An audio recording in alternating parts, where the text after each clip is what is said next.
Hello everyone, Nubkex here and welcome back to Pillars of Eternity. We are about to jump into the White March expansion. Our party's about level 10 or so, 11, level 10, level 11. And we have been tasked to go and investigate what's happening at Stalwart Village. So it's going to take 24 hours to get there. Let's head over. Your party is considered high level for the content of the White March. If you would like, the critical path can be increased in difficulty to give you more of a challenge.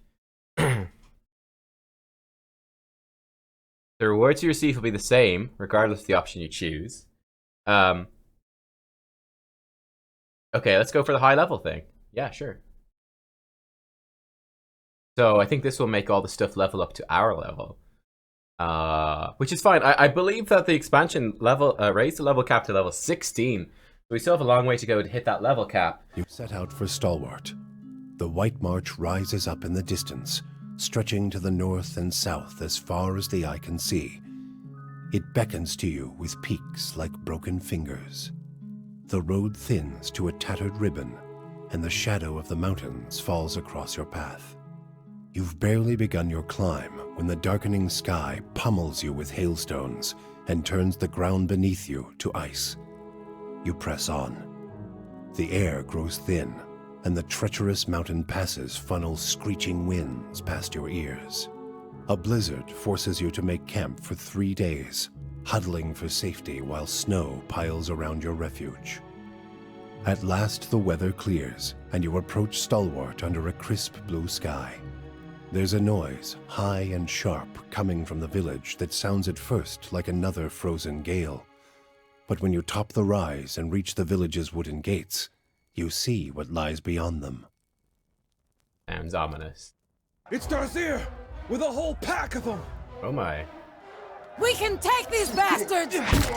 I don't know about that. I don't know about that. Looks like our stuff has happened over here. That's just fine. We're still building stuff back here, are we? Oh no, we finished building. Okay, because we got stuck for 3 days, of course. That probably made a large difference. Let's build this west curtain wall back in our keep. That's fine. That will keep that busy for now. Alright, we need to kill the Desir in Stalwart Village. Let's go, team. Let's get in there. Crag Ogres. Okay, I'm not too happy about me being on the front lines here, but we'll throw a paralysis onto him. We'll see if you can go paralyze this Ogre. Cannoneer! Ogre with a giant cannon. That's a little bit scary, for sure. We're going to drop ourselves a free blessing on our party using our priest. Alagina is going to come in. You know what? Let's swarm an enemy this big ogre. Make sure that he goes down. We'll drop a deleterious alacrity on our Vizard. Make sure he's going to be strong. Oh yeah, this Crag Ogre is not going to last too long. We should be just fine. We should be just fine. This one's been paralyzed as well, which is fantastic. Okay, I don't know that we need to do anything more here. We could drop a silent scream. I don't think we need to. We could just build up to our amplified wave. There are some more enemies still left here. In fact, I think maybe the best thing to do might be to drop another paralysis on this ogre. Keep him locked down, keep him contained. We can even divine mark him, make him a bit easier to hit with our priest. Down he goes. Alright, team, we did the first part. Garnets, alright. Grab this as well. Of course. Increase the speed here. Let's find some more ogres. Got villagers here. Look out! More of them by the fishery! Hello. Yep, I see them. Alright, we're going in. Tell you what, Palagina, why don't you summon your firebrand next? We're going to drop again accuracy on ourselves here. We do want to get Sagani involved if possible, but we're going to have to wait a little bit for that to come through. That ogre's almost dead, so let's lock down this wolf. There we go. Aloth. I don't know if we need to use a deleterious alacrity here. Might just leave you do your own thing for this fight. Should be okay. This wolf is up to bad things. Palagina, if you would be so kind as to take out this wolf, that would be wonderful. He's casting spells. Alright. We'll try to paralyze the wolf. Alright, he's paralyzed. Good. Oh, the wolf is dead, just like so. Paralyze this ogre. And we're gonna shoot the ogre. That ogre's down.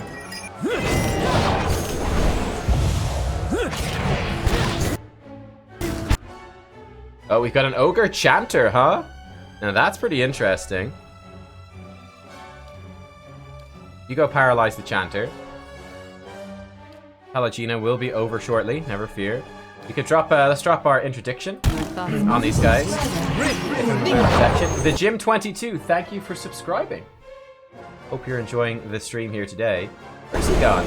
Oh, he's going to buffs. He's going to buff us with... What is that buff exactly, actually? Watchful Presence. We actually definitely don't need that. If you could just actually Divine Mark the Ogre, that would be just fine. I don't think we're in too much danger here, actually. We're going to drop our Amplified Wave. We could Disintegrate. I don't think we need it. Amplified Wave should be plenty. Blam! There it goes. Beautiful. You don't need to use that high-level spell. You can just attack. Very much. Same thing with Aloth. You don't need to use those spells. We could just attack. I guess he's going to use the spells regardless. Bada-ding, bada-bing, bada-boom. Down he goes. And there we go. His Scepter. Soulbound Scepter has leveled up once again. Grants Gref's Authority once per encounter. Target crush damage, 15% damage is raw. If successful, stunned for 6 seconds, which is very powerful. And accuracy is 20. Oh, plus 20 versus deflection, plus 20 versus will. Nice. Gref's Authority. Needs to cause Dominated Affliction 15 times to get the next level up, which is a 10% chance. Hey. Slowly now. Pretty good. Crag Ogre stuff here. Alright, let's keep exploring. We've got stuff we can grab. So this is the Temple of Andra. We heard there was more near the fishery. Which is the fishery? This is the fishery down here. Okay, so let's keep moving. Crag Ogre. Good work, Palagina. Gonna blind the ogres? That's actually okay. Yeah, I'm down with that. And then just choppy this ogre. Priest, give us a blessing. Interject the ogre as well. And then the last ogre will die. Excellent. So, where's this Gref's Authority? It is under the item menu. Alright, that's good to know. You can find that. I'm gonna assume he's not gonna use that automatically. We're gonna have to manually make him use that ability. That's alright. Hi. Yeah, you can daze them. Let's try this Gref's Authority thing on this one. Oh, it's like melee range? Oh shit, that's not that good then, is it? It's a melee range ability. That sounds risky to say the least. This is the fishery, if I'm not mistaken. Yes, it is.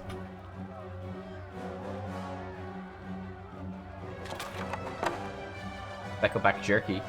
Oh, that's actually really good. I didn't stack 1 perception. Bag Ogre and a Ogre Cannoneer, huh? Alright. How about you mark that Cannoneer? How about you get over there and... Actually, no, just chop this guy. Give us attack speed. Nice. And we'll get over to deal with him shortly. Yeah, here we go. Amplified Wave. Boom. Knock him down. Take him out. Palagina.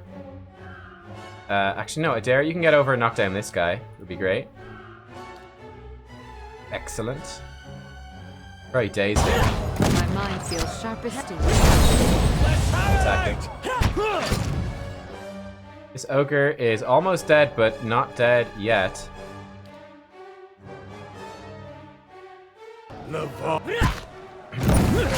Okay, he's dead. Nice.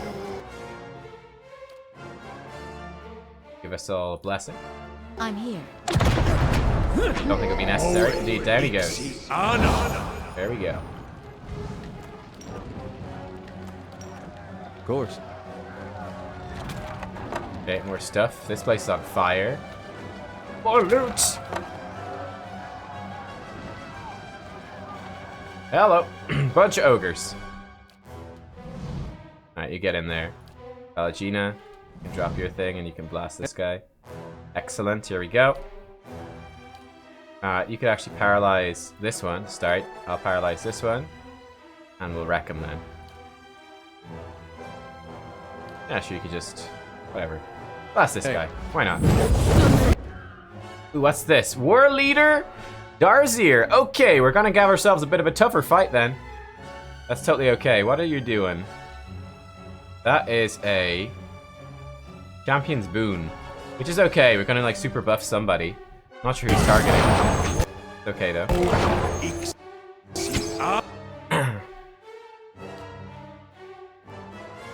If we could target down these ogres, that'd be great. And then we could bless our party. That'd also be great. Okay, then we could interdict all these ogres, make them a lot weaker. Try to take out these ogres while they're still all over us here. Yeah, we could probably just blast both of them with that. A little bit of control. Boom, down he goes. Nice. Alright, then we can drop our Amplified Wave on Pallegina, protect her. Boom, knock them all down. That is such a good spell. I love that spell. I really do love that spell. It's fantastic. Right then. Maybe drop a Combusting Wounds on top of these guys. Actually, the chances to hit are quite slim. He's got massive amounts of fortitude. We'll just go with attacks then, I suppose. I could paralyze him. Not the best chance to hit, but if it... actually, he's knocked down for how long? 5 seconds? Let's just attack him. We get some nice buffs here. We could Blessing this again, actually. Or actually knock this guy. Nah, Blessing. Blessing this. Blessing. Perfect. Alright. Let's try to paralyze this guy. Might work. It worked! Shot him as well. Good, starting to get him down. These Cannoneers are a bit of a problem here. You could summon your Firebrand, I suppose. This would blind as well for 18 seconds. Good chance to hit with the blind. Let's do that. Okay, you do your buff first then. Okay, yeah, the clear out is fairly small range, unfortunately. We need to switch up Alot's spellbook, actually. I'm not loving the spellbook. You could probably cause terror amongst these guys. Good chance to hit as well. Let's do that. Make them a lot easier to hit as well. There we go. Nice. One last ogre. Oh, we mind controlled him. Well, he'll die now. We could disintegrate the ogre. I don't think there's any need to. We could just Amplified Wave, knock him over. I'm nervous about using Disintegrate, right? Because it destroys them. They disintegrate into non-existence, which I think destroys all loot that they have. So I don't want to miss out on really good loot by doing that. Back to the matron now. Yeah, you better run. You guys better run. Villager. You're the one Renangild sent for. She'll want to speak with you. Her house is just up the way, next to Gref's Rest. Messenger pants, waving smoke away from his face. Okay. Katie's house is burning. Hurry, they're both in there. Let's turn the speed back to normal. Damn, so this place has gone crazy. I want to go get that loot. What did he drop? First things first. Help, the hut's coming down. Oh, hang on. Hut's coming down. That's not good. The roof of this hut is almost entirely enveloped in flames, lighting the snow in stark orange hues. Several beams have been reduced to ember-dotted husks. Through the hut's threshold, you can see only billowing smoke. Fire roars as it climbs the timbers. The air feels thick and hot, and the building is a maze of flame. Withstanding the smoke and navigating the fire will be a challenge. Adair, you're the man for this. Adair leaps over the burning threshold, plunging out of sight behind a wall of smoke. Inside the house, fire has pitted the walls and beams, and a thick haze rolls through the building. It is hard to see even a few feet ahead, save for the occasional glimpse of glowing embers. Use Survival 5 to crouch down to avoid the smoke. Adair moves onwards through a haze of heat and soot. The hut groans and shifts as the blaze grows. Above, a beam begins to sag, threatening to crash down into the corridor. From just ahead comes the faint sound of a voice calling for help. We heard that with perception.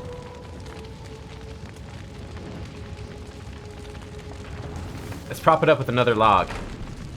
Looking around quickly, Adair notices a piece of fallen timber that seems just tall enough to work. Adair heaves it up and sets it against the sagging beam. A makeshift prop holds for the moment, allowing safe passage. Might 13. Despite the smoke and flames, Adair remains unharmed and unhindered for the moment. Pressing forward, Adair comes at last to a wider room. To the left is a man, the source of the faint cries for help. He stands trapped behind a curtain of flame, arms raised to ward off the heat. It may be impossible to reach him without quenching the fires first.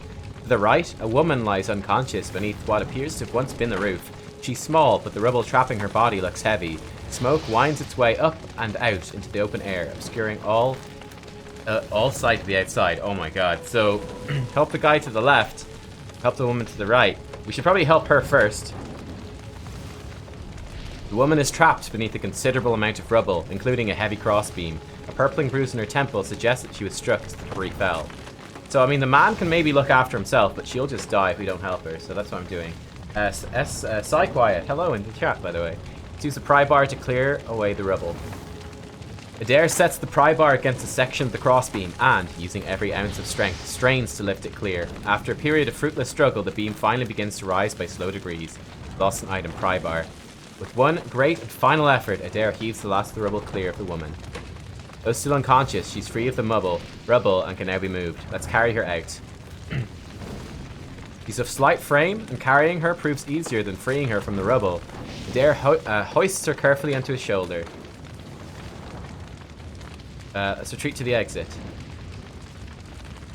The ordeal has taken a meager toll, but Adair has fared well, retaining enough energy to press on. Okay, keeping a firm hold upon the unconscious woman, Adair turns for the exit. He races past the unsteady beam for a second time. Oh no! Timbers crash down a scant few seconds after Adair passes through. Rodstronic, thank you for subscribing 2 months in a row. The smoke clouds Adair's vision and makes it difficult to breathe, but he staggers onwards. Constitution 12. At last, he comes to the door, rushing out of the blaze and into the mountain air. Oh, is the man gonna die? Saved her. Oh no! I was sure that thing was coming down and taking your friend with it. He wipes his brow and stares up at the collapsing house. At least you got Kendi out when you did. As for poor Lurgalder, his eyes widen as a section of the roof collapses. He looks away, shaking his head. You look like you could use a drink. Take this over to Hayfrix and have one on me. He flips you a couple of flat carved bones. Oh, could we have saved both of them? Oh, we should have helped the man. Maybe he could have helped his carrier. Oh no, Lurgalder, I'm so sorry. We made the wrong decision, I think. Oh wow, a Ring of Changing Heart. Grants Dominate 2 per rest. Hello. +3 result. That's amazing. Palato, more commonly known as the Bronze Chanter or simply Kai, was a famous singer and flautist from the old empire of Grand Valia. His exploits with women were even more famous than his skill with music, and though he claimed that his way with women came from his innate charm, he was never seen without a certain silver ring, even when he had divested himself of all else. In the end, it was Kai's own indiscretions that led to his demise. He dallied with an assassin known as Fal de la Rugia, and then he comforted the niece of the woman's most recent mark. What was an unfortunate coincidence for Kai looked like a suspicious alliance to the assassin, and she killed him in his sleep to prevent him from spilling her secrets. We'll definitely keep that ring. That could be a very, very potent ring. We got some like moonstones, stuff like that. Lovely. Alright, we got villagers still running around here. Alright, let's go back to normal time. So she's still alive. Song Fugal said, it's possible to save both of them with certain stats and with certain items. Alright. Head inside.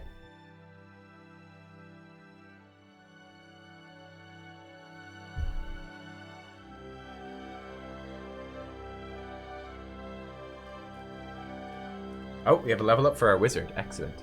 You see a middle-aged woman and a younger man locked in an argument. Both wear clothes streaked with blood and dirt. The young man turns to the woman, a fresh cut visible below his eye. They've destroyed the stockade, Mother. It's... Enough. They're gone. Oh, she's a portrait. He holds up a hand, which is missing the final joint of the ring finger. I'm just going to open my door a bit, because it's kind of getting hot here. But it's her voice, sharp and steely, that silences the young man. As he glowers at his toes, she turns to you with dark circles under her eyes and a smile pulled taut across her thin lips. Ah, the champion of Defiance Bay. Must have been a long journey.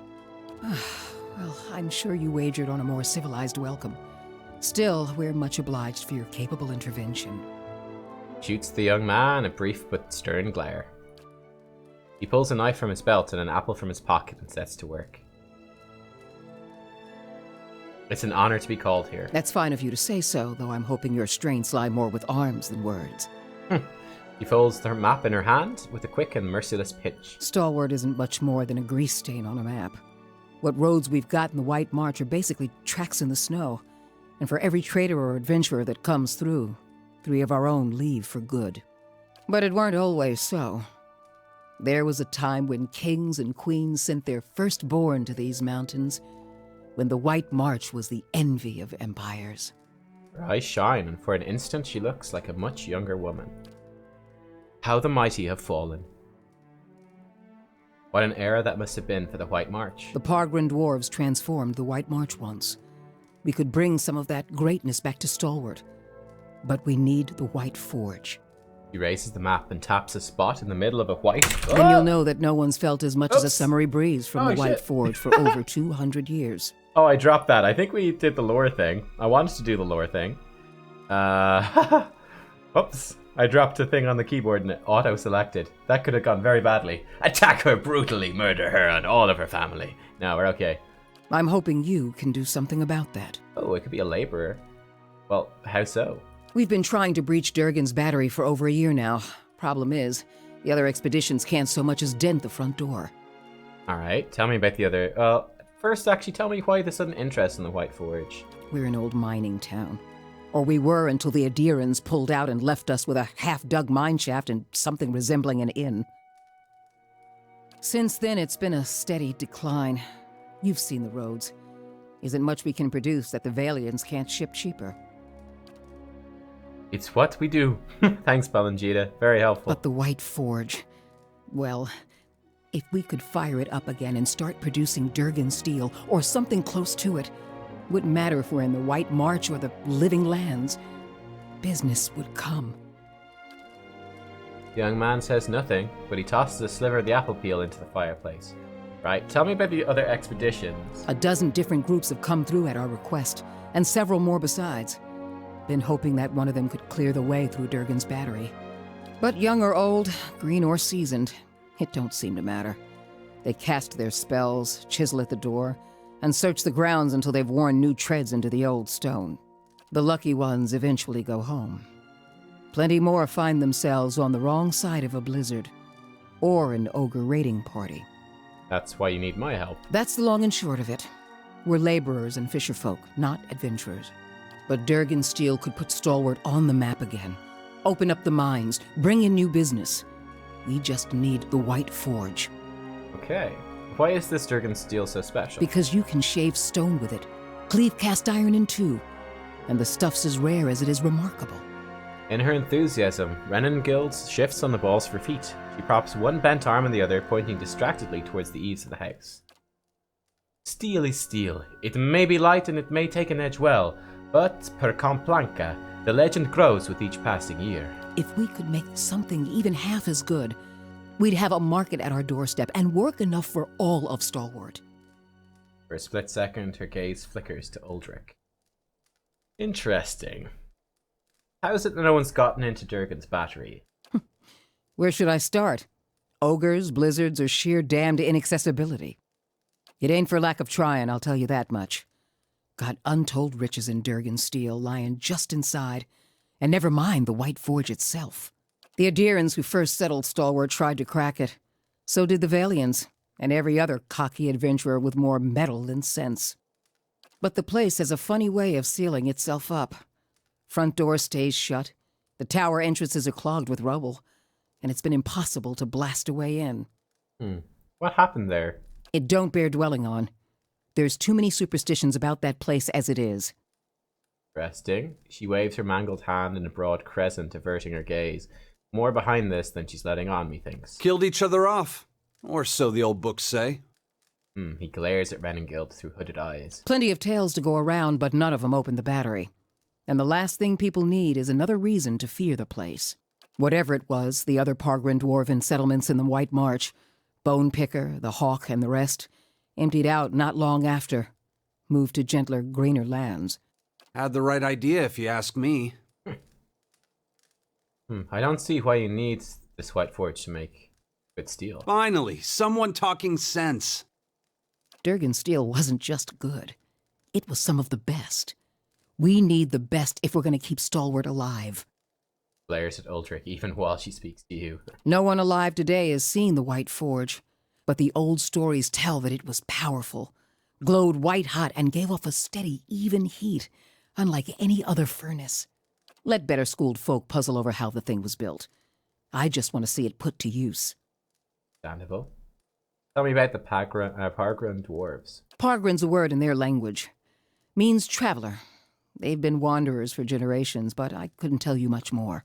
Fair enough. Where should I begin, then? The battery's up the mountain to the north. A good hike away. Near Galvino's place, huh? He says it in a breezy tone, but Renengild falls suddenly silent, consternation hardening the lines of her face. He smiles and draws his knife across the apple again. So it is. Though I was going to suggest dealing with that ogre camp before anything. Okay, well, who's Galvino? Mestre Galvino, as the old crosspatch prefers it, lives by himself and keeps the wilder and beasts at bay through sheer foulness of his temper. She means to say he's a skilled smith and animancer, who's lived in the shadow of Durgan's battery for over a decade. And by animancy's flimsy standards, that makes him an expert, does it? And he butters his bread on both sides and fits his left shoe before his right. But that's neither here nor there. Crosses her arms and crumples the page in one tightening fist. So again, I feel like there's more going on here. With perception, 14, say you seem flustered all of a sudden. Did you do something to anger you? Intelligence, seems odd he lived out in the wilderness by himself. Let's go perception, you seem flustered. Me and the rest of the town. He knows better than to linger at our gates. Well, what happened with him? Old lunatic finally went too far. And we sent word to the Valiant Academies. I don't like speaking on it, but if you want to get his guff, just remind him that we gave him the boot. Okay, I see. Ain't nobody here fond of the man, but he's a clever hand and a quick study.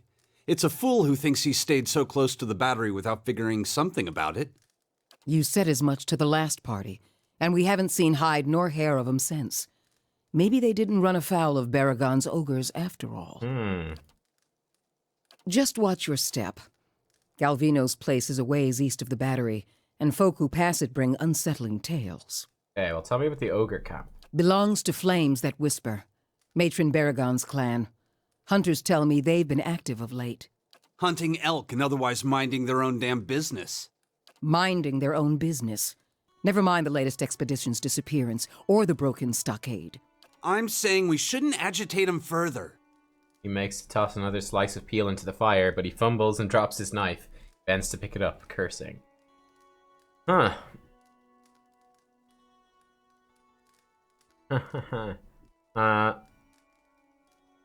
What does this matron have to do with anything? The brawl outside was just the latest patch of trouble. The ogre clans are getting bolder, and we'll all sleep easier knowing they aren't circling our walls. Also, Baragons like to have whatever the last expedition found. Rumor has it they disappeared near her turf. Okay. Killing a matron will only make our problems worse. The way to approach Baragon is with your hands held high. If anyone could parley with an ogre, I suppose it'd be you. But they aren't known for their patience with prattle. Alright, got it. Good. Before you leave town, stop by the Grave's Rest. Most visitors to Stalwart spend some time there, so Hafric and his patrons may be able to give you the lay of the land. Excellent. Alright. Don't know about you, but I'm parched all of a sudden. Alright, I want to ask you about something first. What's on your mind? Tell me something about the last expedition. They didn't volunteer much, and I knew better than to ask. Okay. I've seen all types charging through here. Professional companies with shiny new equipment as brazen as you please, and hopeless runts with nothing but tattered leathers. But these folk, I don't know what they were after, and the way they looked at you made you feel cold all over. Wonderful. Got a bet now. We'll probably run into like an undead version of them or something, like these evil necromancers or something. It's not gonna go well. My bet. Wish I could tell you more. Yeah, that would be nice. Perhaps we'll find more in the battery itself, yes? He nods at you with a guarded look. What's on your mind? Well, tell me more about Stalwart. Adir founded us back in their colonial days to supply ore to the Empire. Saw a fair bit of traffic from both sides of the White March then. But after the Deerwood claimed independence, Defiance Bay found cheaper places to get ore. Didn't have much reason to maintain our supply routes. Isn't Stalwart part of the Deerwood? Officially. Though with the state the roads are in, you wouldn't guess it. Yeah, it's just very far away. Their main commodity is like run out. They can't make the steel anymore, so easy for the government to just ignore it and let it slip away, I guess. Tell me some of the more important places around town. Here in the center? Let's see. The Grave's Rest is next door. Hafric can set you up with a room and a hot meal there. The fishery's just on the edge of the lake, and the Temple of Andra is next to it. No one keeps a secret like Lavda. Or so I'm told. A few folk live in this part of town, too. Seemed a lot safer before the ogres broke through the western gate. Thiersch lives next to the old mine shaft, and Tana, the old mine overseer, is next door to me. What do you have here? I'm the mayor, or so I'm reminded every time there's a game shortage, ogre attack, or a neighborly dispute. I'm a builder by trade, though. Traveled all over Air Glonfoth and the Deerwood in my younger days, but ended up back here anyway. Gives you a vague smile that's gone as quickly as it appears. What's on your mind? Alright. Farewell, I think. Farewell, that's enough for now. Alright, very interesting. You have stuff in here, but that would all be stealing. Oh, we could unlock this for some XP. That's settled. Hey. Alright, let's head outside. Oh, did I upscale the difficulty? Yes, Space Monkey, that's it. I think I did. It actually wasn't entirely clear from the options, but I believe I clicked it to upscale the difficulty. We ran over those ogres, but it's okay. Grieving Mother actually is a level up here. Fantastic. We probably just keep giving her survival. I'm actually thinking of respecking her, because she has a bonus to mechanics. She's also the party member I'm most likely to sit out as well. So we'll take Amplified Wave and maybe the Mind Plague. Yeah, we'll take both of those for her. I don't want her to disintegrate something we don't want to disintegrate. There we go. So she's level 11 now. But yeah, the difficulty... These frontier towns always look the same. Half built and half falling apart in equal measure. All right, looking everywhere for you. Oh, Gildor. The man is sweating despite the cold. He opens his mouth to speak, but all that comes out is a loud, hacking cough. He bends forward, bracing his hands on his thighs, while he heaves and gasps. After a lengthy duration, he raises a finger, still panting. All Hyfric's fault. Damn fool sent me. The other side of town, looking for you. At last he stands again, wiping his dripping brow with the back of his hand, then offers that hand to you in greeting. Take his hand. Pleasure to meet you. I'm the captain of the militia around here. What's this about? Wanted to catch you before you went running off into the wilds. See, there's a few dangerous folk you might want to be on the lookout for. Plus, if you're heading out to Longwatch Falls, I thought you could pick up a thermal pearl for me. Looks away and twists the toe of his boot into the snow. You want me to find a thermal pearl for you? That's the thing. I already found it. Just need someone else to go out and get it. Saw it in the hot springs up near Longwatch Falls. Would have grabbed it myself, but that's when I looked round and saw the Lag of Faith. Must have been 50 of them. I would have fought, but I started to wonder what the rest of Stalwart would do without me, so I ran. For the sake of the village, of course. Uh-huh. What is a thermal pearl anyway? They form in the hot springs, something to do with all the minerals in the water. Smell kind of funny. They're full of minerals. Just have to crumble them into a pint. He grins and you notice that his gums are bleeding. Survival oh, they cure scurvy. Like I said, the pearl's in one of the thermal pools near Longwatch Falls. Shouldn't be hard to spot. Poor dude has scurvy, and probably some of the rest of the town as well. Damn. Tell me about the falls. It's east of Stalwart. Got some nice views of the valley, but most folk avoid it these days. Plenty of wilder nearby. It only takes a few inches of snow to block the pass. If you're heading out that way, I'd suggest talking to Thrisk. He might have something to help you deal with the Lag of Faith. That's all I need to know. Stop by Thrisk's place when you leave town. It's at the house next to the mines. He's a veteran hunter who knows the wilds better than anyone. Oh, you also said something about dangerous folk in the wilderness. We got our share of crazies out here. Most of them aren't even from the village. Latest group I'd heard of were the Gleaming Society and the Sisterhood of the Slaked Skull. But Renengild set aside some bounty money to see those troublemakers were taken care of. You bring me the heads of their leaders and I'll give you the payment. Alright. Tell me about the Gleaming Society. Crazy pack of radicals want to topple governments and kill the wealthy. Makes the War of Defiance look like a good fight, a food fight. Duke Avar, the regent of Raed Saris, both declared them illegal, which is probably the only thing those two would agree on. Or would have before all that murder and mayhem in Defiance Bay. He frowned, scratching the back of his neck. Tell me about it. Anyway, check Long Watch Falls to the east. That's where they were last seen. What about the Sisterhood of the Slake Skull? That'll be Metzla. All the members of the Sisterhood worship Bereth by sending as many folk back to the wheel as they can. Ugh. They've been poking around Durgan's battery, and Whale only knows why. But you can understand why no one around here was pleased to hear about it. Passed through town recently, didn't stay long, but they stopped at the Temple of Andra. You might see if Lafta knows something. You came across them, be careful. They're unpredictable. Alright, well, farewell. But plenty of things for us to do. Don't see the harm. Building's thirsty work. Is that so? Rayfield. Godlike, the man startles visibly at the sight of you, though he attempts to hide it with a queasy smile. Say, you're the one we have to thank for fighting off the ogres, right? Never thought I'd see one of the god-touched. Let me know when you do. So she's a godlike as well, but apparently disagreeing with the idea of being god-touched. I would have helped fight them monsters off, you know, if I didn't think I'd just get in the way. And with you there to handle things, everything turned out well enough, didn't it? Don't see why Havrick's still sour at me. What's this about Havrick? Oh, Havrick's the innkeeper over at the Grave's Rest. I may have been hiding in the inn when the fighting started. The raid didn't improve his disposition any. Did you know he has a whole case of Fenlin liquor in there? I keep offering to buy it off him, but he says he's saving it up for when the battery's open again. How unreasonable of him. As if we're gonna last that long. Anyhow, he said he'd thrash me up and down the mountain if I didn't leave him be. It seems reasonable to want to save it for a special occasion, if you ask me. It's delusional is what it is. Hey, look, maybe, not that you have the face for it or anything, but maybe you could help me out. Wow. Oh, bravo. Subtle indeed. Averick keeps all the good stock in the inn cellar. Out of sight, you see. I mean, it's bound to be under lock and key, but I'm sure he wouldn't miss a single bottle. Not with everything that's going on. This guy, man. Alright, so first of all, he's like, yeah, I totally hid and tried to rob the innkeeper during the looting. Then he's like insulting us for being a godlike.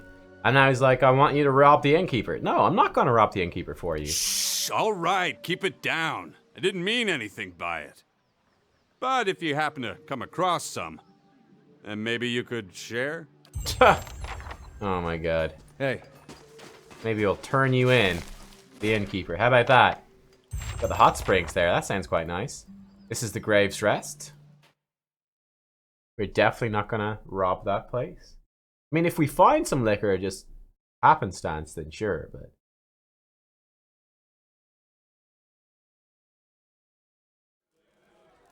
I dread discovering what passes for cuisine in this place.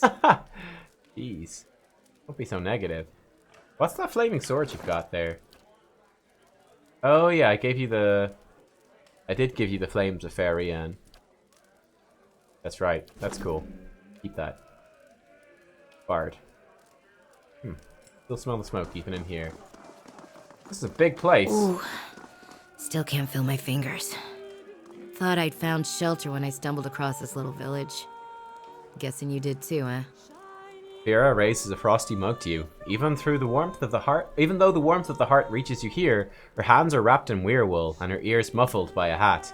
Her face has the taut, wind-beaten look of someone who's recently come from the road. As much blood as there was in the streets, I'm lucky the ale's still flowing. She takes a drink, and as she tilts her head back, you see a bruise purpling her jaw and the crimson bloom of scraped knuckles. What exactly happened to you? Thought all the whispers about Durgan's battery were just village superstition. And maybe they are. But I might have been on my guard if I'd listened. I was part of an expedition, hunting for relics from Durgan's battery. I picked up a good haul, too. Takes a slow swallow of beer. So it figures that's when the winds pick up and the sky starts dumping snow. We lost sight of the road. Meanwhile, something else found us. Took Liam out before we even realized we were surrounded. And then we see him coming out of the snow. These little four-armed wilder. Lagufoth, they're called. Shakes her head, staring at the embers in the fire pit. Quick little bastards. Francesca and I held them off as long as we could, but when they filled her full of darts, I turned tail and ran. Destin Gamer, thank you for the host. Found my way here and thanked my luck for escaping the Logofoth. Then come to find out that this town's got an ogre problem. Yeah. At least you made it. Wish I could say the same for Francesca and Lenum. Wish I could have taken her finds with me, too. I need to get those artifacts. Not that I'm in any shape to go after them myself. But I can't afford to return to Defiance Bay without something to show for my expedition. Apprehension creeps into her expression. She stares into her mug, swirling its contents. But you know how to navigate the wilds. You'd be able to find your way out there and back with no trouble, I'd wager. Nice, a survival skill. Coming in useful, very useful at the moment. She looks up from her mug, hopeful. I'll give you a cut for anything you bring back, of course. I ain't asking for charity. I just can't afford to go home empty-handed. Alright, tell me what you're looking for. Like I said, we were treasure hunting near Durgan's Battery when we were ambushed. What else do you want to know? Examine her teeth. As she talks, you notice that her teeth and gums are stained with dark spots. You recognize those spots as signs of Svef use. Oh, she's a drug addict, huh? Benengill told me that another expedition came through before I arrived. Was that you? Who? No, that would have been somebody else. We didn't meet with Renengild, or anyone else in town for that matter. We were operating on our own. Drug smugglers? Why are these relics so important to you? We took out several loans to pay for our trip out here. I'm gonna have trouble if I don't pay them back.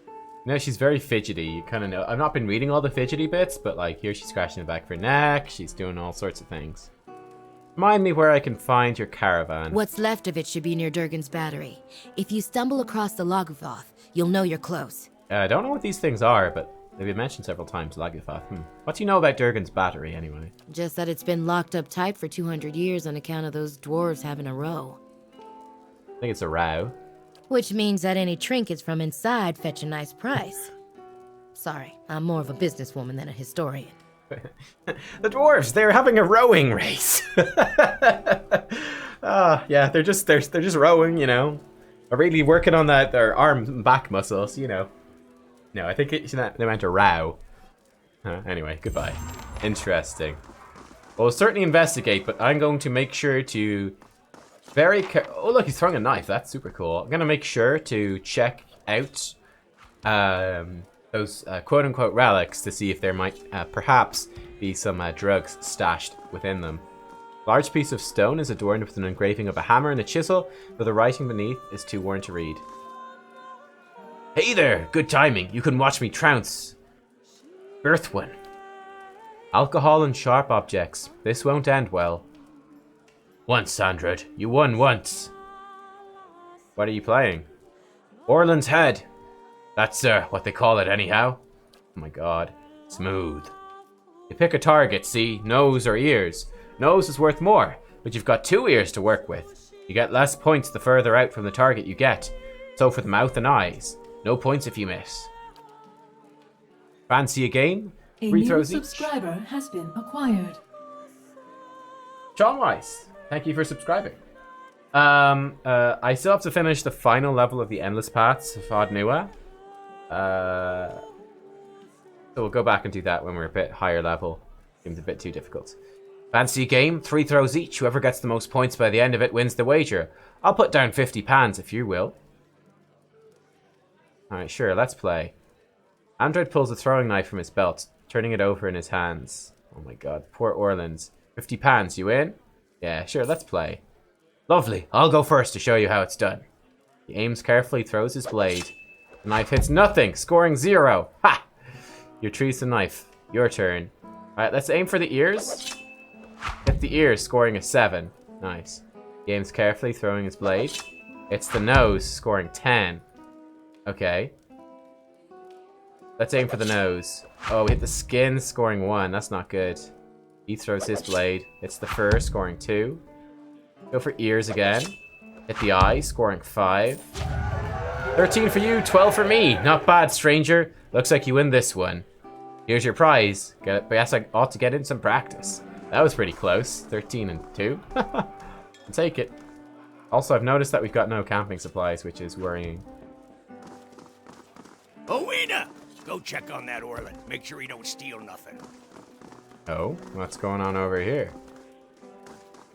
So a lot of racism against Orlands over here as well. Right, let's talk to this guy first before we go anywhere. We can go downstairs. We don't want to rob him.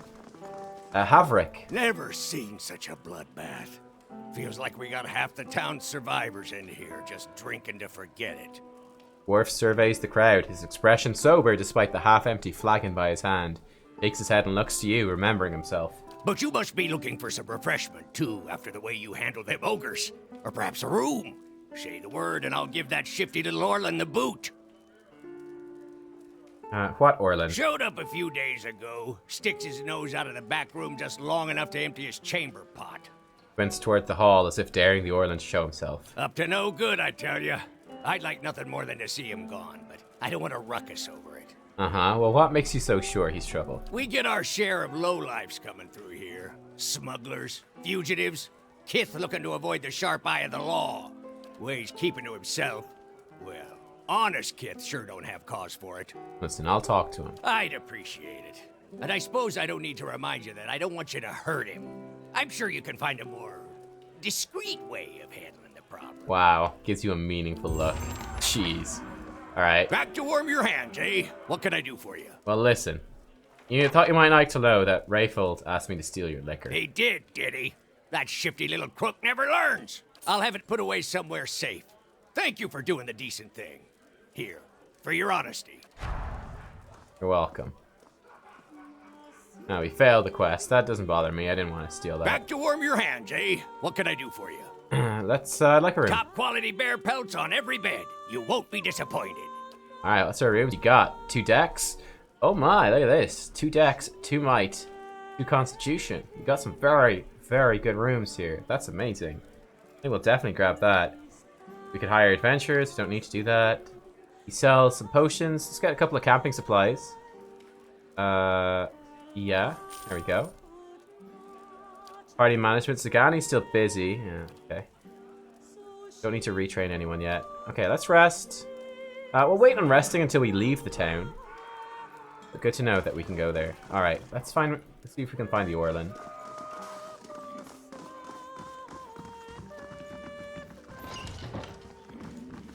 And here, got a bunch of stuff that would be stealing. Not steal. There's a winner. Talk to her. Excuse me, was there something you need? Knits her fingers together, looks intently at the floor. Farewell. She seems very placid. Here's the Orland, dude. Oh, we can just take this. Some fruit. Okay. Not to be rude, but I'm rather busy. Can't you get another room? He turns and glances past you with a quick, nervous motion. His ears, shredded and scalloped at the edges, are pressed against his skull. This one hides something. His mind is a maze of fear. Haverick sent me to check on you. He dislikes Orlands, so of course he thinks you're up to something. He... what? Oh no. No. He runs his claws through his hair and tugs at his long, ragged ears. Can't imagine why he'd think a thing like that. Is she there? Did you see her? He leans around you, peering at the doorway. Who are you talking about? Devala. That woman. The slaver, she... I was a slave in Raid Ceres. I ran away. Made it here. The mountains are usually the best place to lose slavers, but Devala's one of the best. Perhaps we should tell someone. Stalwart wouldn't stand for this. Slavery may be illegal here, but I wouldn't be the first runaway to get nabbed in a town like this, while some local trapper gets a nice payday. Besides, you spoke with Haverick. I've kept him myself and paid on time, and he assumes the worst. I just want to get out of here. I've scraped together enough money to reach New Haomar. New Haomar? That's hardly an improvement. He stops himself, eyes wide. I mean, it's lovely. You'll love it. But the locals talk about a Raid Saren party, camped west of town. Worries at a ragged shirt sleeve. It's got to be Devala. She's been after me since the foothills. I'll pay you if you can get rid of her. I don't care how. Alright, I'll do it. Thank you. But be careful. She wouldn't have come alone. Alright. More than happy to deal with a slave hunter. More than happy. Alrighty. In terms of our quest then, White March, I think hopefully everything should be in there. No, it's not. That's a little annoying. I'd kind of enjoy if it was all in here. We have to find Galvino's hut, get into Durgan's battery, deal with this ogre matron, find the thermal pearl. We got a couple of bounties as well. Alright, cool. Let's explore the rest of the town. They might have a shop that sells some good items.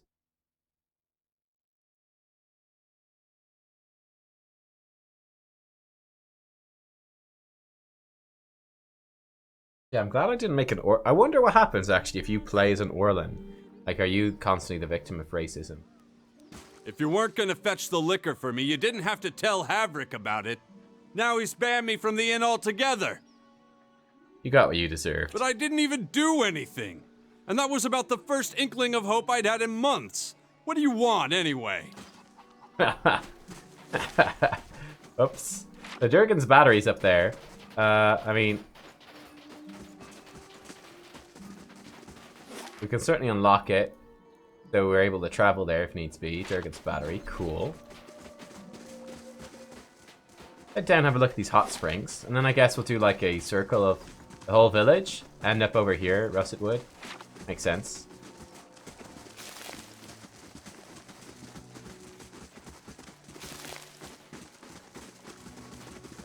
The hot springs look quite lovely.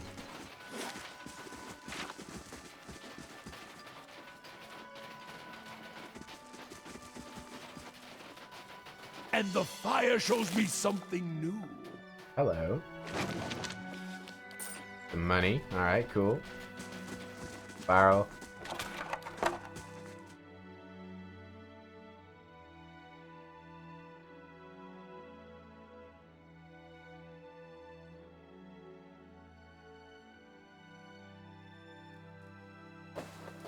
It must be soon.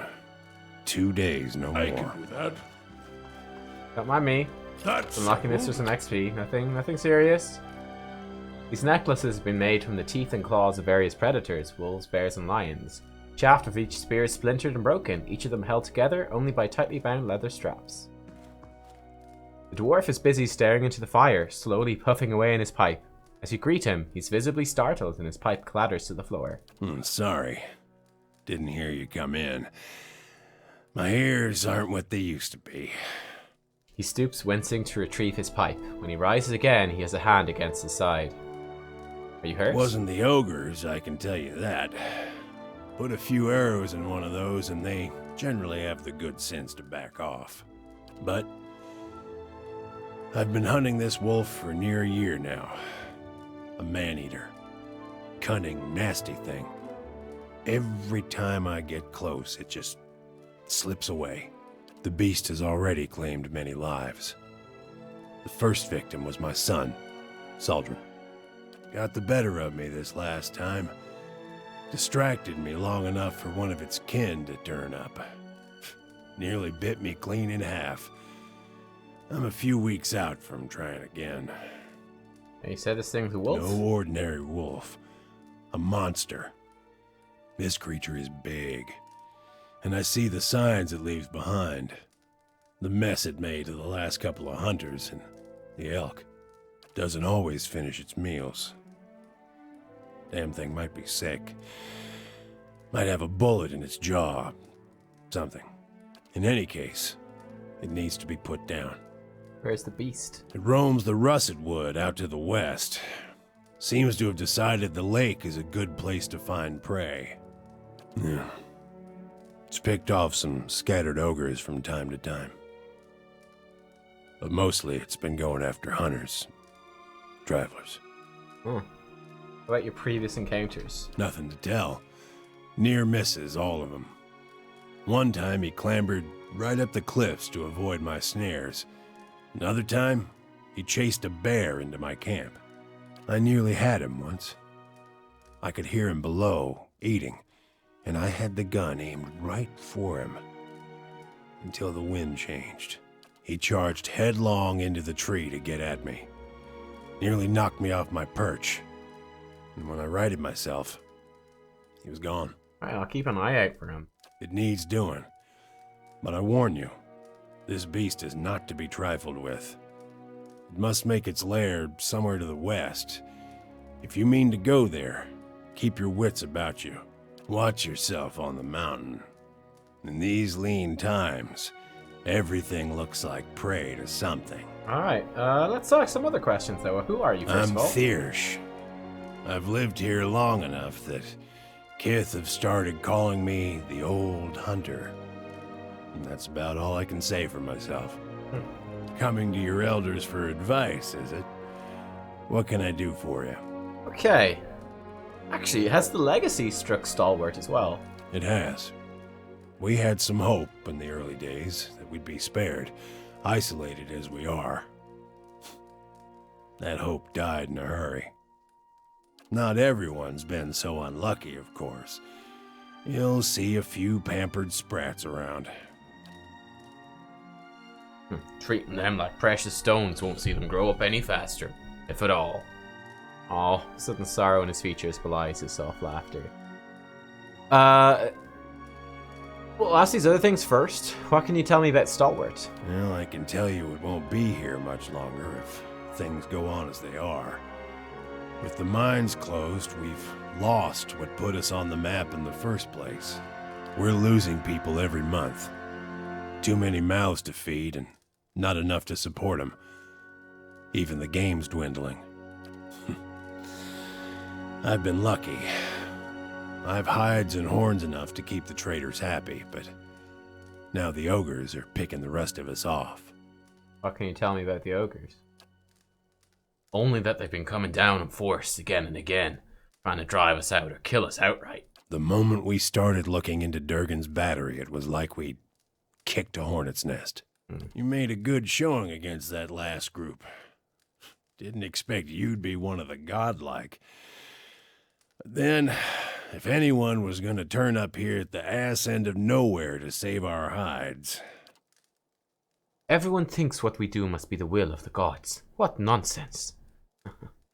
Why is the hunting so poor? It's been a colder season than usual, and the elk herds aren't faring well. We're stuck fighting with the ogre clans and the wolves over what's left. Not to mention the occasional beast. We've lost a lot of young hunters. Teldor said I should talk to you before I head to Longwatch Falls. Good thing you did. Hot springs north of the road are crawling with Lagafeth. I'm surprised Teldor found himself out there. The thing to know about Lagafeth is they're fast, tolerant to cold too, to try another angle of attack.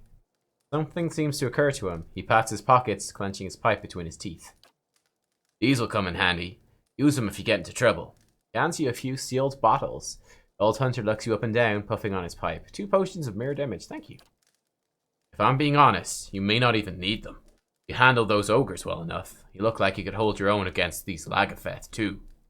That's some interesting hunting story. Long hours checking snares and waiting out elk, mostly. Used to hunt some of the big ones. Bear, stelgare. But up here, it comes down to necessity. Which means keeping Stalwart fed, or else keeping it safe. Thing is, the last hunt didn't go so well, as you can see. Alright, all the questions I had. Farewell. Alright, so hunt down the wolf, and yeah, it sounds like we should be able to handle these falls fairly easily. Initially I'm thinking we might head over to the right, east. See what's happening there. And maybe head over to the west after that. And Durgan's battery sounds like something we want to do kind of later on here.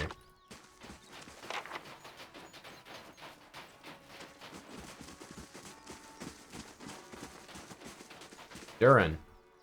Orlin bows to you. Ah, the adventurer who saved the village. So good of you to visit my humble wagon. I'm Durin. How's business? He gestures to the village around him. Or, like this place, not much coin to be made trading in furs and fish. I came to the White March because I assumed there'd be no competition. And I have none, because there's nothing to compete over out here. Would you like to trade? Well, if you're not making any money, why do you stay? Size lower. I was rather vocal about my inevitable success with my friends and family. If I give up and return with little more than I left, then... No, it won't be like that. I'm not giving up yet. Alright, well show me what you have for sale. Show hunting bow, a raiment of whale's eyes. Hello. Grants mirrored image. Nice, okay. When hit by a critical hit, cool. Defense against charmed. That's actually pretty decent. Its grey cloak is covered in a multitude of stylized eyes, symbols of the god whale. It is said to have been created by the wizard Gorin, who hoped that the pious endeavour might invoke whale's protection. Set against the many eyes of the 100 mysteries, Gorin hoped his enemies would stumble after falsehoods, while he would remain resistant to the bewildering effects of the world's mysteries. Those who have come across the cloak since have found much use in its enchantments. What became of Gorin himself is unknown, however, for nothing else remains of the man or his works. That's pretty good, actually. Might pick that up, it's pretty cheap.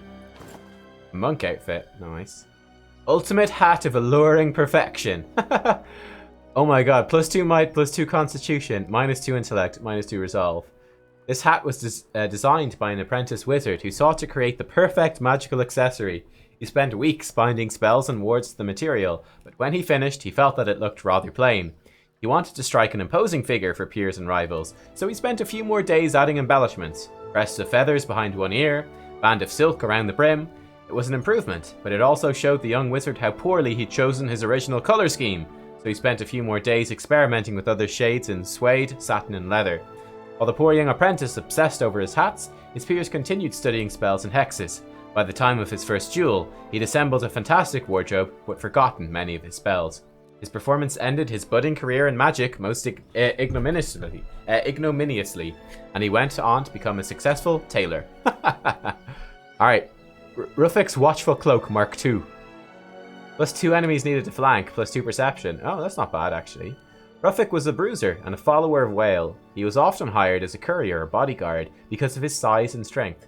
Yet, he was a quiet man, and he developed a habit of walking with his head bowed in prayer.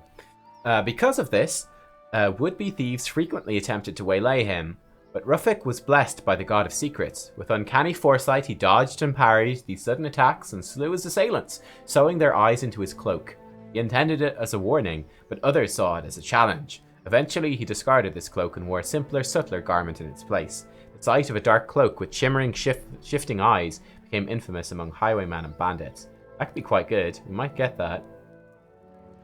A deflection. What's Riona's buckle? Accuracy and defense when half HP. Okay, Tundra Hood. Scrolls, some orb traps. And some stuff. Let's get another pry bar. I think we're good for the rest of our stuff then. I mean, we could buy...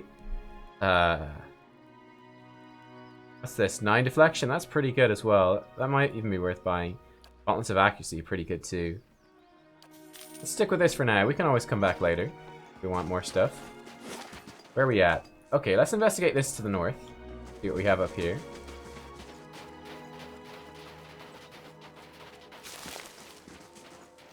Smelters haven't been used in a long time.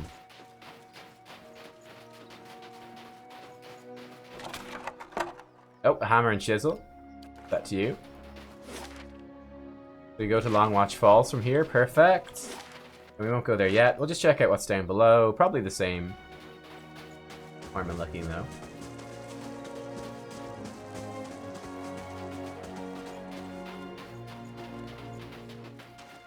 Villager.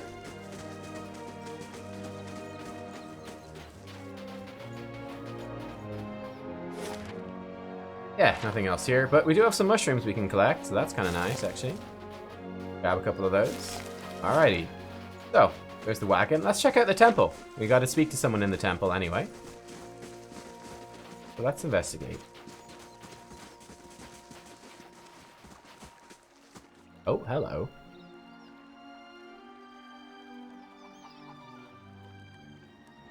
What's that about? Who even is that?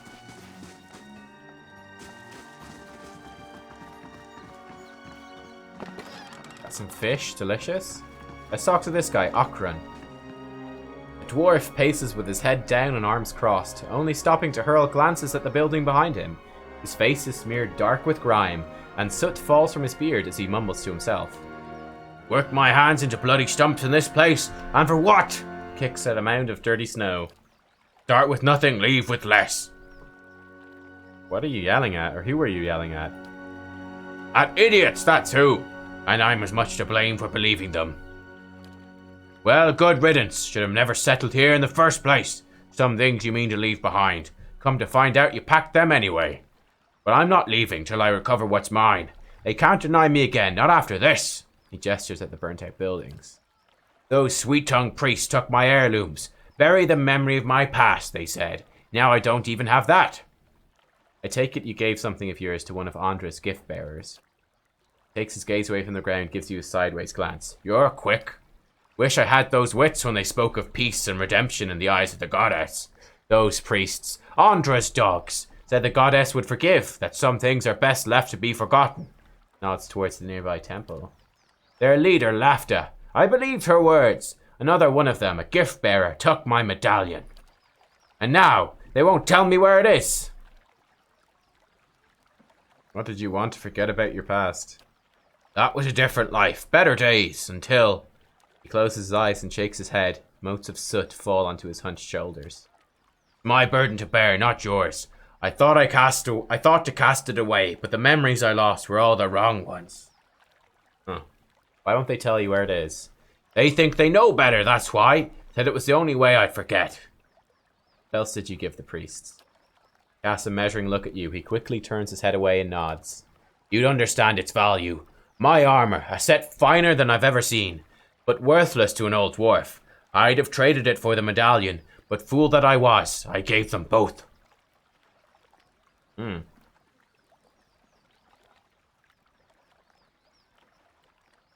they no sympathy? I'll bring your plight to them. Dwarf studies you for a moment, gives you an approving nod. Cold of these mountains hasn't yet smothered the fire in your veins, I see. I'd be surprised if they return it willingly.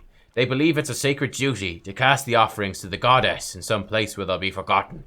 Better to find where they drop them, I think. Okay. What was Lafta's role in all of this? She leads that group of crows. They took over the temple as folk started to leave. Came to unburden those that thought to forget their misery here, they say. Tell me about the medallion. Belonged to my sister.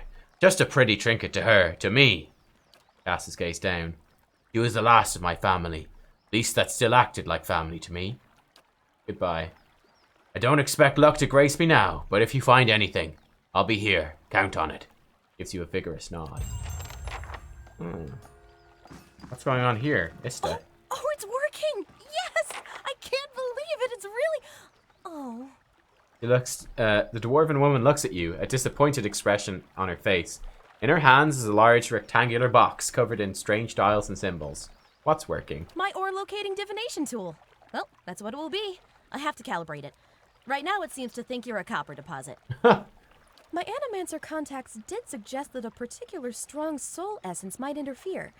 I'm more interested in minerals in any case. Maybe I do have a strong soul. I suppose that's possible. It's not exactly what I'm looking for, unfortunately. What are you looking for? I'm trying to recreate the instruments that first led the Pargrin dwarves to this mountain. This is my latest prototype. Centuries ago, dwarves carrying tools just like this one followed their readings to what is now the battery. If I can recreate their work, then I may be able to find ore deposits elsewhere. I was hoping to test it, but my arrival was delayed by word of the ogre attack. I haven't been able to find anyone to venture up the mountain since. I could do it. Really? That'd be wonderful. I just have to adjust the device, you see. It should point you toward metal deposits. We already know the battery rests on some rich veins, but I was hoping to get a reading of the surrounding mountainside. If you can follow the readings to ore and bring back a sample, I can use it to refine the device. Thanks ever so much for this. You're welcome. Sacred instruments. Into the temple we go.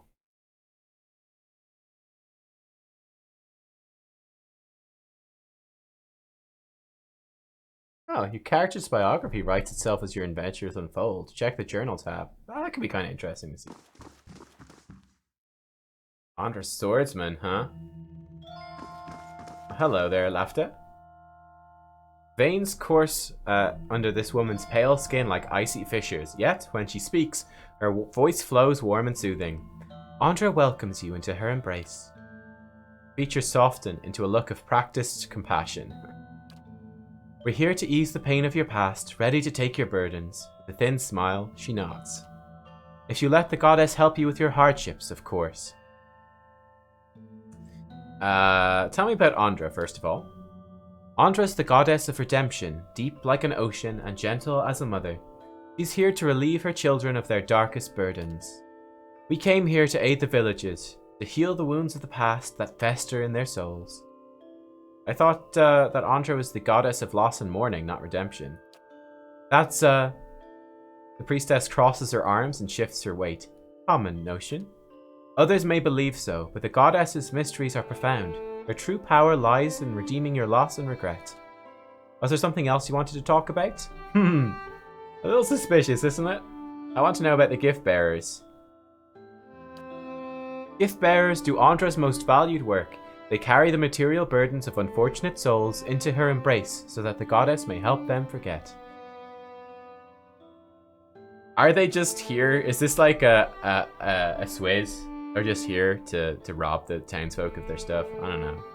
It's a bit excessive if it is, but you never know. I don't know. I heard that worshippers of Bereth visited you recently. Little happens around here that doesn't end in the mouths of villagers, but we're obliged to assist everyone regardless of their faith. A group of women came to us, yes. Their leader wanted to know of Durgan's battery. I obliged and pointed them in its direction. They left as quietly as they arrived, which didn't make us any less concerned about their true intentions. This place has grown dangerous enough already. I want to ask you about Okran's heirloom. The dwarf already asked. We gave him the counsel he needed. Slight irritation sharpens her tone. Seems to catch herself, modulating her voice back to a pleasant timbre. And naturally we'll do all that we can for you. Ask what you will. He wants his medallion back. He brings her hands together and nods.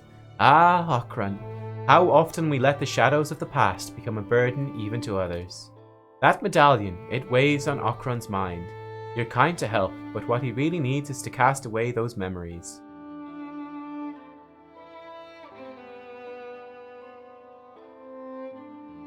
Yeah, he's lost everything. How can you take away the only thing left from his past? Okran's soul feeds on regret. Starving it may seem harsh, cruel, but if left unchecked it will consume him until there's nothing left. His belongings, his past, now rest in Andra's realm, to be forgotten so that the wounds of the soul may heal. This is the will of the goddess.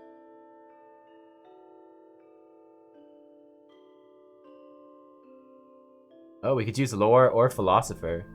Don't let superstition get in the way of logic. Let's go with lore first. I think that's more likely to appeal to her. Her will flows in tides. Maybe Okran still needs the medallion to discover how to forget. For a moment, the priestess scans the floor before her as if in search of an answer. She nods. You are well versed in the intricacies of our faith. No use in hiding anything from someone like you. There's no need to quarrel over the mysteries of a goddess's will. I'll tell you what you wish to know. Okran's heirloom was taken by Ixtli, chosen gift-bearer among us, to be cast away as an offering to Andra. Only he knows where. He pauses and looks at you intently. You could ask him yourself, but he's on a trek through the mountains of Durgan's battery. If you run into Ixtli, tell him he has urgent duties to attend here. Okay. Tell me about your gift-bearer. Ixtli has business near Durgan's battery. Those mountains are dangerous. She seems to stare at the floor for a moment, but you notice her eyes dart to one of the acolytes, a young man of Ixomatil blood. If you insist upon carrying out this request of Okran's, then that's where I'd search for answers. Hard to believe that only the gift bearers know. Like, what is this? Is she thinking like, oh, send them out into the wilderness and I'll send one of my dudes to go take care of them? I don't know if I'm being too suspicious here, but I'm not sure what to make of this. It's hard to believe that only the gift bearer knows where Andra's offerings are cast away. Is it? Our goddess frees us from our earthly burdens. It's best if only one of us knows where they are taken, lest we all end up suffering under their weight. Ask you about something else. Alright, no, that's everything. Farewell. Let's talk to this guy as well. A young man dressed in sturdy leathers glares at you. The creases in his face, tanned despite the scarce sunlight of the region, suffer a slight twitch as you approach him. Got nothing for you. Speak with laughter if you must. He turns away, his nose wrinkled. Yeah, like, why do we have an Andra swordsman and this guy here? And a spellweaver and shieldsman? Like, they're pretty well armed, don't you think? For a temple? I don't know. It's quite a military-looking temple. For something that doesn't... for a goddess that doesn't seem particularly military. If you ask me.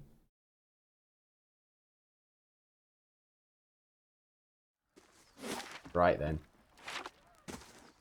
Oh, as you step outside, the heavy wooden door of the temple slams shut behind you. You hear someone barring it from the other side. It sounds like the priests have engaged in an agitated conversation. You get the sense that they're discussing you, but you're also certain that the door is too thick to eavesdrop through, although there may be other places nearby where you'd stand a better chance. Oh, hello, hang on. The wooden shutters of the temple's window close tight, muffle a set of voices coming from within the building. You can't quite make sense of the murmur, but cracking a shutter open would likely help. A rusty iron latch holds the window shutters closed. With care, you should be able to unfasten it without being noticed. Alright, unfasten it. Ooh, you carefully begin to lift the latch from its metal hook. Halfway there, the rusted iron resists with a screech. You freeze, listening to the voices in hopes the priest didn't hear. The conversation continues uninterrupted. Okay, put some oil on the latch. Apply just the right... I guess we had some oil in our bags. That's useful. You grab the latch and apply just the right amount of oil, nudging the metal until its rust gives way without a sound. Carefully, you pull the window shutters open, enough to let the voices flow through. You hear a man speaking, his tone agitated. You do that? Hope the mountains will do it? What if Ix... His sentence cuts, as if the man were speaking to all sides of the room. Oh, she tells them instead. What then? You recognize Lafta's voice responding. Why would she? And with all those dangers near the battery, our gift bearer won't delay. I expect the man interrupts her. You always expect. Look where that's taken us. A dying village, ogres at the walls. Ixtli's not back yet. And now I have to do his pa. His voice drops and seeds, muffling what he has to say. After a moment, Laughter replies. Think I wanted this? That I could have known in advance? Pause ensues, its tension growing until the priestess' voice cuts it in half. We can't wait for him. We must fish out the last batch quickly. After that, we'll decide. The man responds in a broken voice, barely audible. You only distinguish the last words. In that russet wood pond. I'll go. Their exchange seems to end. Cautiously, you step away from the window of Andra's temple. Ah. Russet wood pond, huh?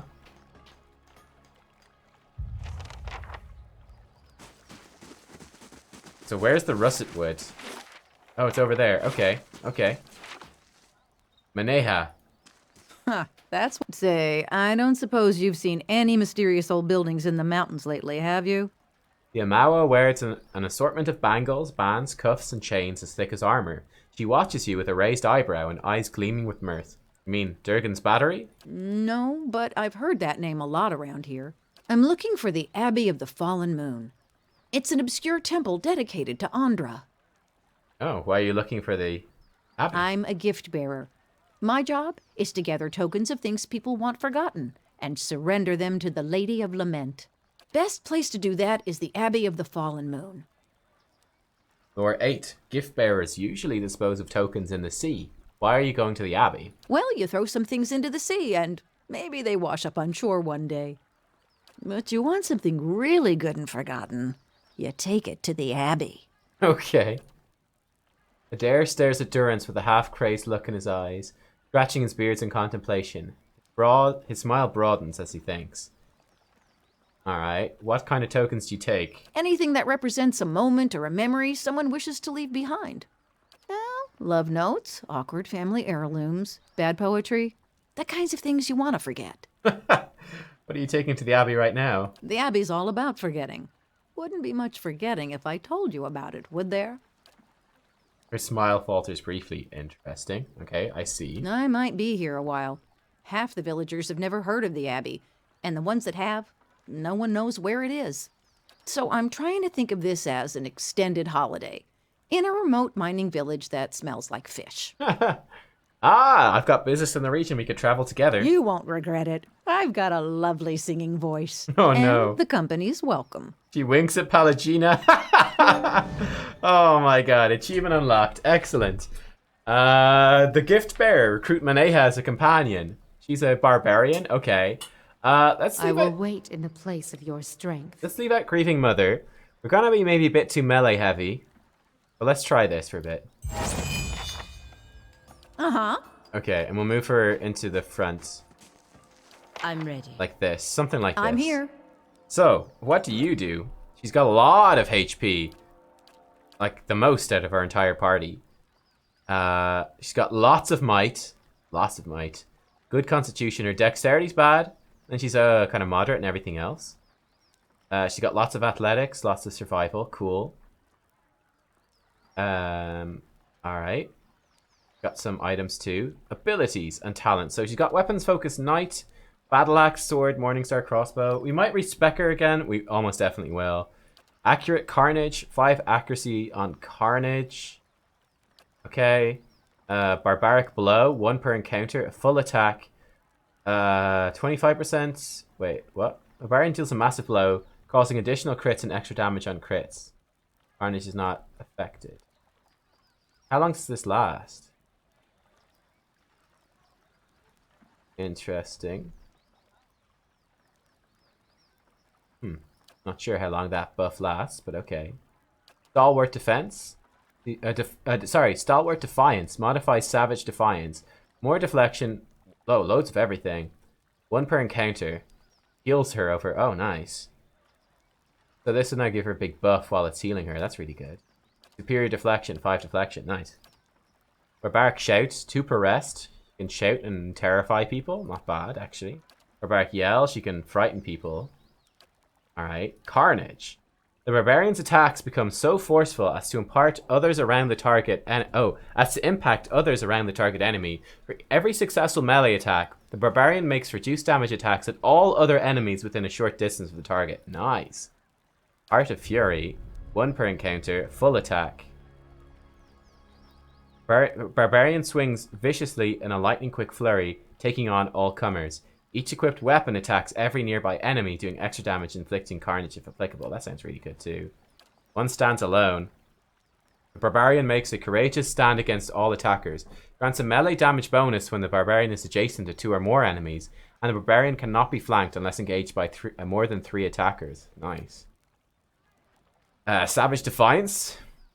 Barbarian channels his or her own irrepressible determination, regenerating a large amount of endurance, yeah, and then super buffs her stats as well. Second Wind, heals her for lots. Thick-skinned, toughens the barbarian's naturally thick skin, raising his or her damage reduction, nice. And Towering Physique, 20 defense against stun prone attacks for being an Amawa. That's super cool. Alright, she seems really good. We might respec her out of this weapons focus, but we'll see. So her weapons, she's got a fine battle axe and a fine sword, which are her 2 weapon focuses, and then fine Morningstar. So, and then she's got Manhena's armor, which is light armor. It's move speed and healing received. Very interesting. We could give her some more move speed. That would probably not stack too well.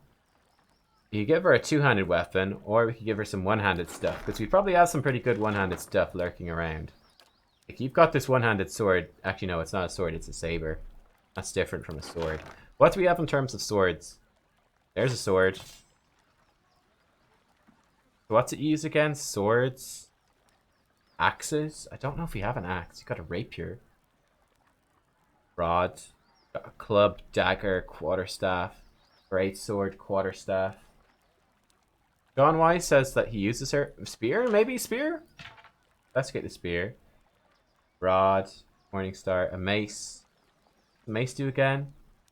Oh yeah, that's actually really good, that mace. Consider the mace. Oh, we do have an axe. There we go. Battle axe. Edge of Reason. Lovely. So, just to double check. Knight, battle axe, sword, Morningstar, crossbow. Gotcha. Do plenty of damage with that. And it's like crush damage, so I suppose that can be like her secondary thing. Did I have a nice Morningstar? I don't think so. No. Oh, I do have a nice Morningstar. Tell you what then. We take our nice Morningstar. Then give you better battle axe. There we go. Oh yeah, that's a big damage buff, but it hurts her accuracy. And Shamer Glory. Oh no, her accuracy's really good there. Alright, they look pretty good to me. Don't need this fine sword, it's a fine thing. The Battle Edge of Reason, it's superb. 12 actually, 45% damage. Damage restores endurance and crit damage multiplier. That seems fantastic. Shamer Glory, more accuracy when below endurance. More damage when below endurance. Accuracy granted to an ally attacking the same target. That also seems really strong. So these seem pretty fantastic. This is only fine. We could make this exceptional, her armor.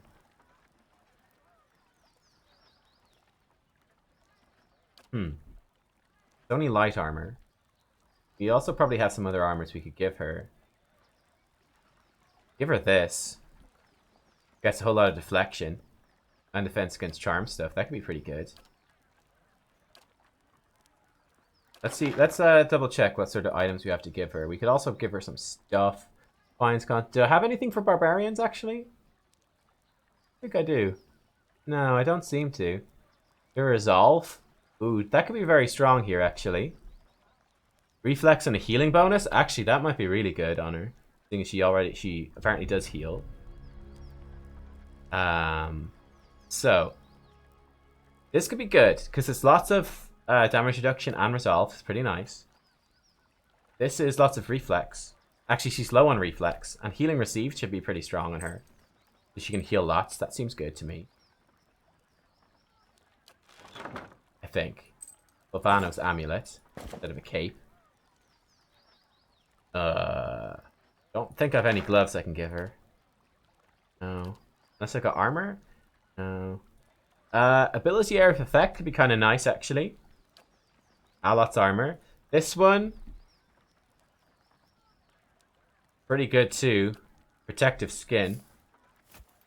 Palagina's armor is pretty bad. Alot's is good. Durance's robe is actually pretty good as well. Hang on, let's take a look at this. So I don't need this spear. I don't need this S-Talk or the mace. The mace is fantastic though. Cape, don't need that. This is a flail. Pretty nice too. No one to use it yet. And a dagger, but no one to use it. Potion. So we got some options, basically, is what I'm saying. We could buy her some gloves from a merchant too. Could be nice. Don't have a hat for her. No. We give her this hat. Lowers her perception though. Probably looks derpy AF. This is only for rangers yet. Right then. Let me just think about this. Boots of speed. I think it's fine. Though it won't stack with this. Healing receipt. We just give her this. Oh, that looks super cool. Wow. That looks fantastic on her. It's got a lot more Dior. She won't attack quite as fast. But it will convert stuff into just hits and gives her resolve, which is kind of nice. Her defenses are pretty terrible. Has to be said. Give her this. Alot's armor. Which... No, I think this is better. Give you that resolve bonus, I guess. You're just going to receive a lot of healing, I suppose.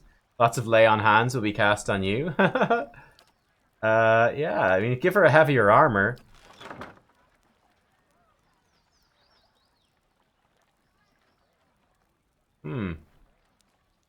Tough to say. We could enchant this for sure, then, if we're going to use it. We can definitely do that. Give her some good Dior here. So she's got 11 Dior, which is quite nice. We might want to give her some stuff that like boosts her up a bit more then. Like give her some deflection stuff, you know? Like this gives her damage reduction, more Dior. That's probably good to give to her. So let's actually give her this stuff. This will be fine. Look, Adair's gonna be just fine. He's like super tanky anyway. Adair don't care.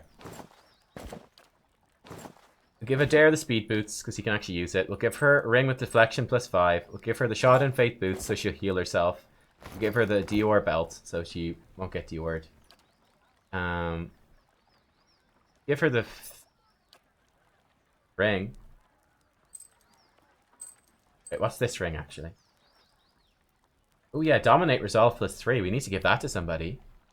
I've got Lord's Authority and buffing all my defenses. You've got Wizardry and buffing all your defenses. You've already got enough stuff to cast. Do you plus Resolve from anything? This gives you Resolve. It's not that good.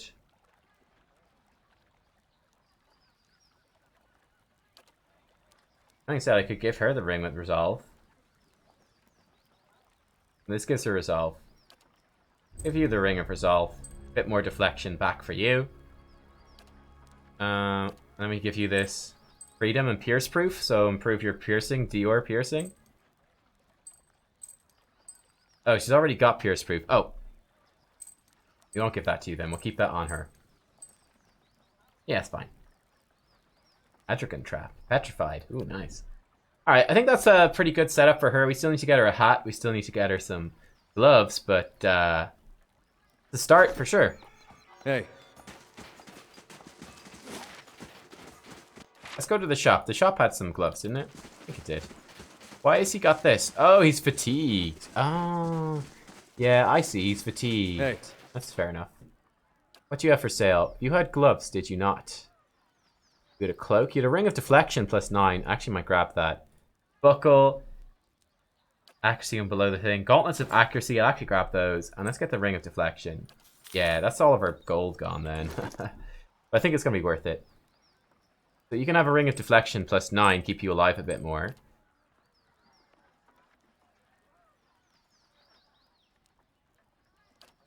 Then who else could have a ring of deflection?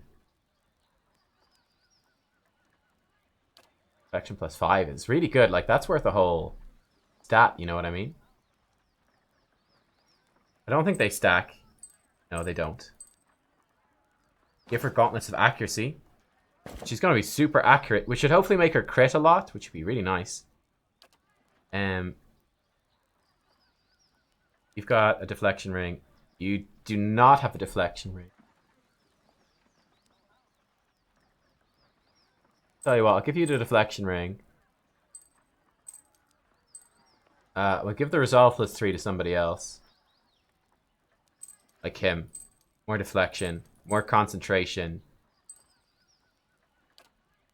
And then you can have this one, which is going to boost all your defenses. That's actually pretty nifty. Let's take that. Hey. Alright, cool. Let's keep exploring this way then.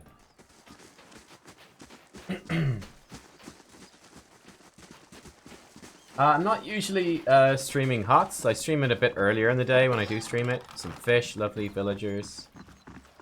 Hey there, villagers. More villagers. Teens hats thing. Fishery. Oh, there's something going on out there. I don't know what it was. At the fishery. But yeah, I like the look of the barbarian, like a really hard-hitting melee character. Should be pretty strong with the paladin to support, I think. Perhaps I should wait outside. Oh, you don't like this, Aloth? Why is that? The smells? Fishery workers. Steal stuff. Back to work, everyone. No time for dallying. Now, 1 second. Let's just have a look here. Dead eyes of Speckleback, Iron-Tooth Pike, and a Frost-Diver fish gaze up at you. Pre-roasting fish provide much of the pungent odor permeating the fishery. A fine thing you reached us when you did. They would have burned the fishery next, mark my words. Okay, he wraps your hand in a sturdy handshake. And the last thing this lot needs is another excuse to knock off early. He raises his voice at this last remark and glowers around the room. The other fisher folk look studiously away, focused on mending nets, gutting fish, and sorting the day's catch. I can't imagine why they'd be in any hurry. He looks as if he's trying not to breathe. Anyway, excuse the mess. If there's something you need, the clerk can get you sorted. Alright, he raises a graying eyebrow at a man, sorting various stocks and supplies near the back of the room. Just watch your step if you have a mind to look around. The floors are slick and none too pleasant to fall on. Okay, got some questions. Been running it 4 decades now. Reckon I can tell you what you want to know. What do you do here? Just about everything. I track the day's catches and see that our nets and hooks are in working order. Crosses his arms over his broad chest, throwing his shoulders back. My family's been in charge of the fishery since the early days of Stalwart. I know the best spots to find frost diver and iron-tooth pike, and I make sure we don't overfish the speckleback. Seems like a big operation. It may stink of fish guts, but there's no place more critical to Stalwart's survival. He nods, a blush of pride rising above his beard. Herds come and go, so there's seasons when our catch sustains the village. Glances around the fishery, bustling with activity and warm with the heat of the cook fire. But try telling these folk as much. We go home each day covered to the elbows in fish oil and entrails, reeking of our work. His eyes soften with the gaze of a stern but loving father. Charming. Stalwart's shrinking, but it would disappear if we lost the fishers. I drive him hard, but I can't afford to do otherwise. All I wanted to know. Need anything else? Oh, farewell. It's very true, actually. Like, you know, it's really not the most, romantic job in a way. You know, it's not the most flashy, but really important. And it is probably what's keeping the village alive.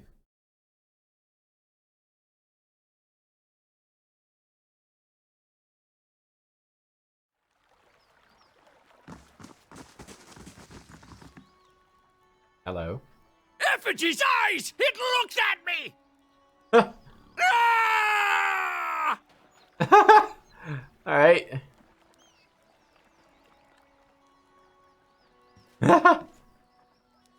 Oh my god. A dozen pairs of globular eyes stare up piteously from the discarded heads of the day's catch, awash in a pungent sea of fins and innards.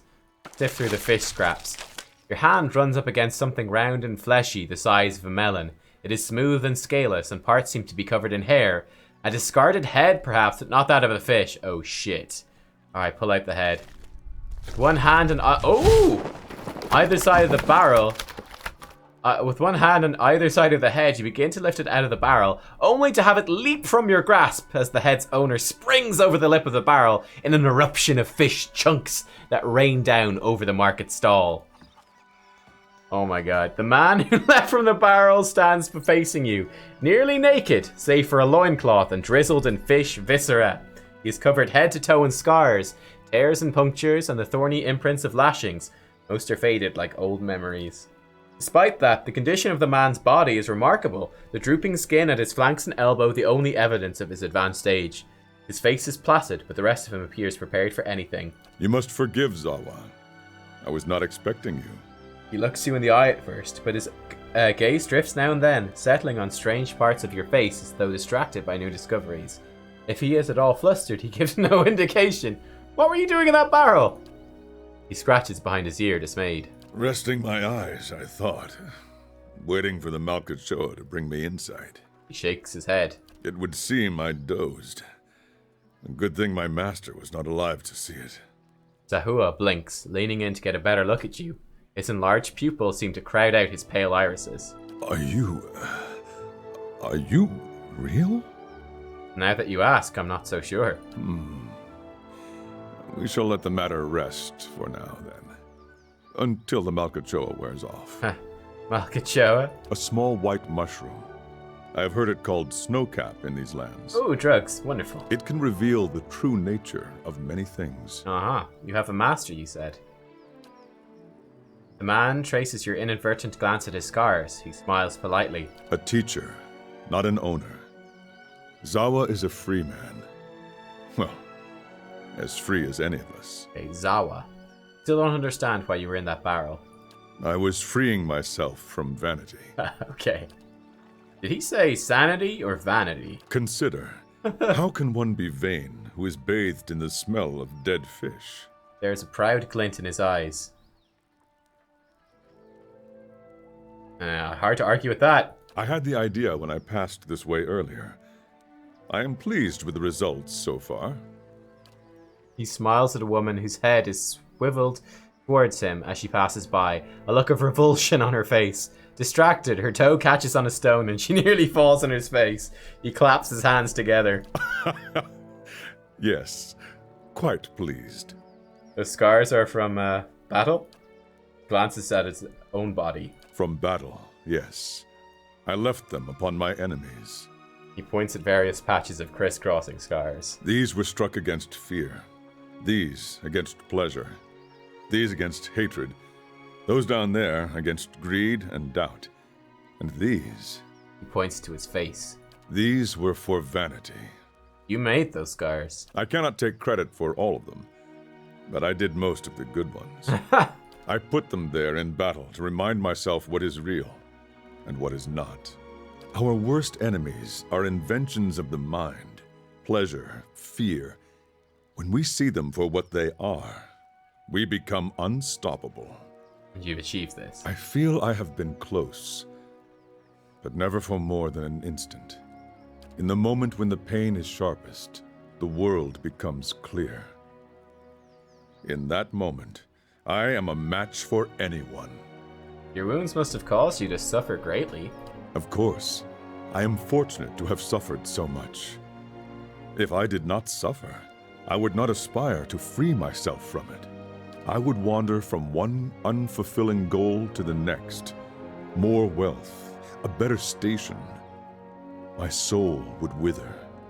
But to search for a place beyond suffering's reach is to nurture the soul, to harden it against the elements. Clenches his fists in illustration. Suffering is the greatest gift the gods have given us. Their most beautiful, perfect creation. It is the hand that turns the wheel. His eyes gleam as though looking upon an old and beloved friend. Do you often smear yourself with fish? Gods, no. What a way to travel the world. The usual way is to smear yourself with the ashes of the dead. But they do not burn their dead here, so I have to make do with what the land provides. The cold seems to conquer the smell. Even now, the scent hides itself. Disappointing. You don't seem like you're from around here. I was visiting a monastery not far from here. I found it empty, but I met a messenger as I left. He carried a call for aid. Seeing that he would find no monks at the monastery, I chose to go in their place. Zawa is no longer young, but in combat he is still the greatest of the Takan people. It seemed only right that he should go. A stalwart hired me as well. I would not say I am hired. I seek no wage, and I promise no result. I have chosen a path, and my spoils come from walking it. An uneasy frown settles on his face, almost a wince. And this fortress, this Durgan's battery, its people are gone. Zawa would know why. Hey, if you seek the White Forge as well, I could use the help of an experienced warrior. Zawa's face tilts upward, his eyes fixing on the sky. He remains motionless, entranced. At length he blinks as if awakening and looks back at you. He shrugs cheerily. If one wishes to swim, it is no time to argue with the current. We are here together in this moment because a perfect force has willed it. Who is Zawa to argue? He looks you squarely in the eyes, and for once, they do not drift. I will walk with you so long as the gods wish it so. Awesome, let's be on our way. Okay, and he is a monk. So what do? Team, what do in terms of our party?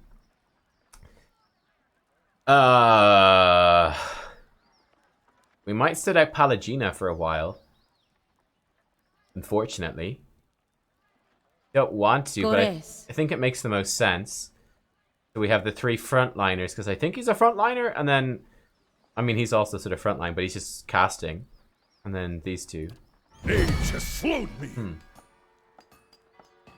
Okay, so a monk. Presumably goes at the front. That does not hurt, but it does tickle. Okay, again, which does not help me. Great. He's got loads of might. He's got loads of constitution. Bit of dex, and then he's pretty bad at everything else. He's just normal at everything else. Lots of survival, lots of athletics. Cool. Okay. In terms of talents, he's got weapon focus peasant.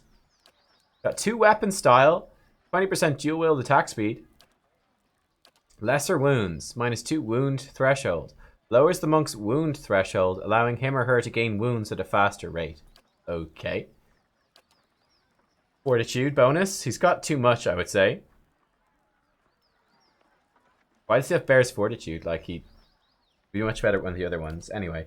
Duality of Mortal Present. Grants Duality of Mortal Presence. Okay. So either +8 deflection or +8 all defenses except deflection. The monk gains 2 modal abilities that allow him to switch, or her to switch between a bonus to deflection and a bonus to all other defenses. Pretty nice. Vulnerable attack. Alright, so DUR bypass. Cool. Fighting Spirit. This is the human bonus. Force of Anguish. Requires 2 wounds. A powerful attack that knocks the target back a significant distance if the attack is successful. Target bumps others out of the way and bounces off hard surfaces like walls before ending up prone. Okay, so he pushes them, knocks them prone. Alright, and he doesn't attack. Cool. 2 wounds. Wait, sorry, that's the same one. Iron Wheel. +1 damage reduction per wound. Pain from the monk's wounds allow him to build damage reduction against incoming attacks. I don't know how wounds work. Rooting Pain. Generates a shockwave around the monk each time he or she gains a wound, inflicting a small amount of damage to and possibly causing an interrupt on all enemies in the area of effect. Alright. Second wind, he can heal himself. Stunning Blow. 2 per encounter. A head targeting strike designed to disrupt enemies' abilities to react. Enemies hit by a successful attack are stunned. Torment's Reach. Requires 1 wound. Bow AoE. Lowers their might. He does a full attack. Plus damage is crushed. And in a cone, okay. This ability exploits the shared bonds of universal suffering between all beings. The initial target is hit with a powerful blow that does additional crush damage. Enemies in a cone behind the target suffer crush damage and have their might reduced. Cool. Transcendent Suffering. Ooh, unarmed damage and accuracy boosted. Ah. Monks achieve greater understanding of their body's capabilities through enduring the hardships of existence. Their base unarmed damage starts much higher than other characters and increases permanently every 3 levels they gain. Okay, so he's unarmed. Yeah, he is. Like, oh yeah, he does so much... Look at that, he does so much more damage and so much more accurate when he's unarmed. That's really interesting. So his defense goes down. Oh, because that's a hatchet, which boosts defense. We don't need those. He's got, like, no armor. Right. Let's give him some armor. Here you go. Have this with the speed and the healing and stuff.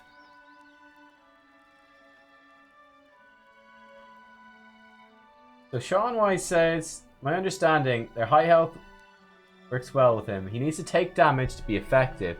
You don't want him to lose so much health so that he dies. Yeah.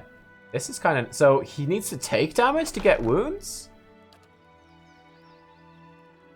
Give him this resolve thing. Or just like some bonus defenses. Will. He kind of needs some will.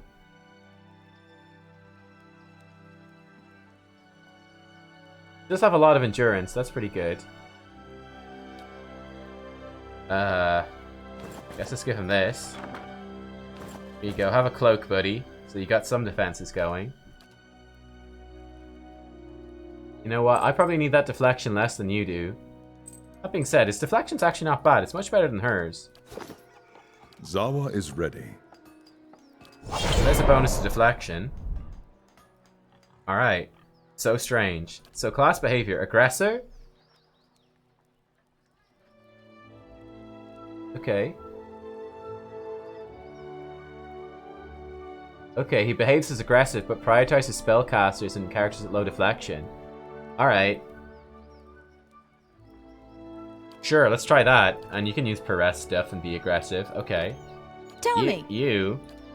Oh, can. Aggressive. Starts combat with Frenzy or Barbaric Yell. Use Savage Defiance when below 50% endurance. Barbaric Shout be used Perez enabled, yeah. Starts combat with Royal Sprint ahead for the enemy at the lowest deflection.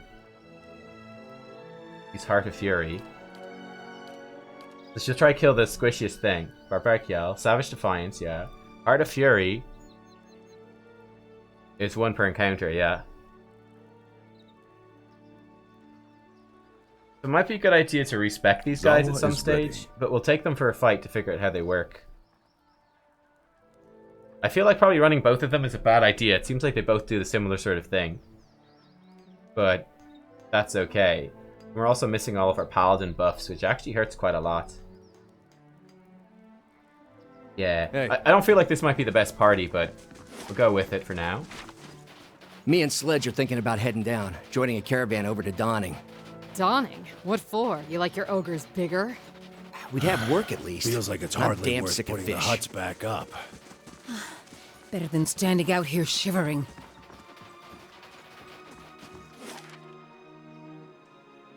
Okay. So. Yeah, this should be pretty interesting. Hopefully this is gonna work out. I suppose we could even... You know what we could do, actually? We could just sit Adair out and bring Pallegina as our tank. Since we got these two who are pretty tanky on the front. Well, in theory, at least. Yeah, his deflection's pretty good now. So again, maybe we don't want his deflection to be that good. Maybe we want him to be hit. I don't know. Surely they're just gonna beat the crap out of her.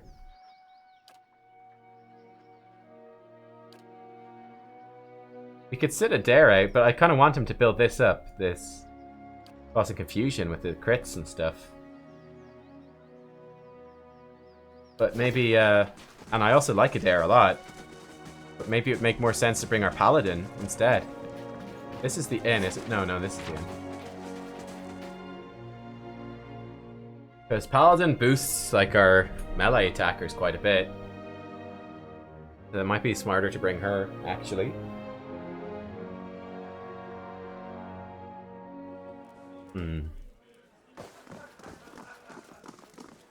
Yeah, we'll sit Adair out for a little bit.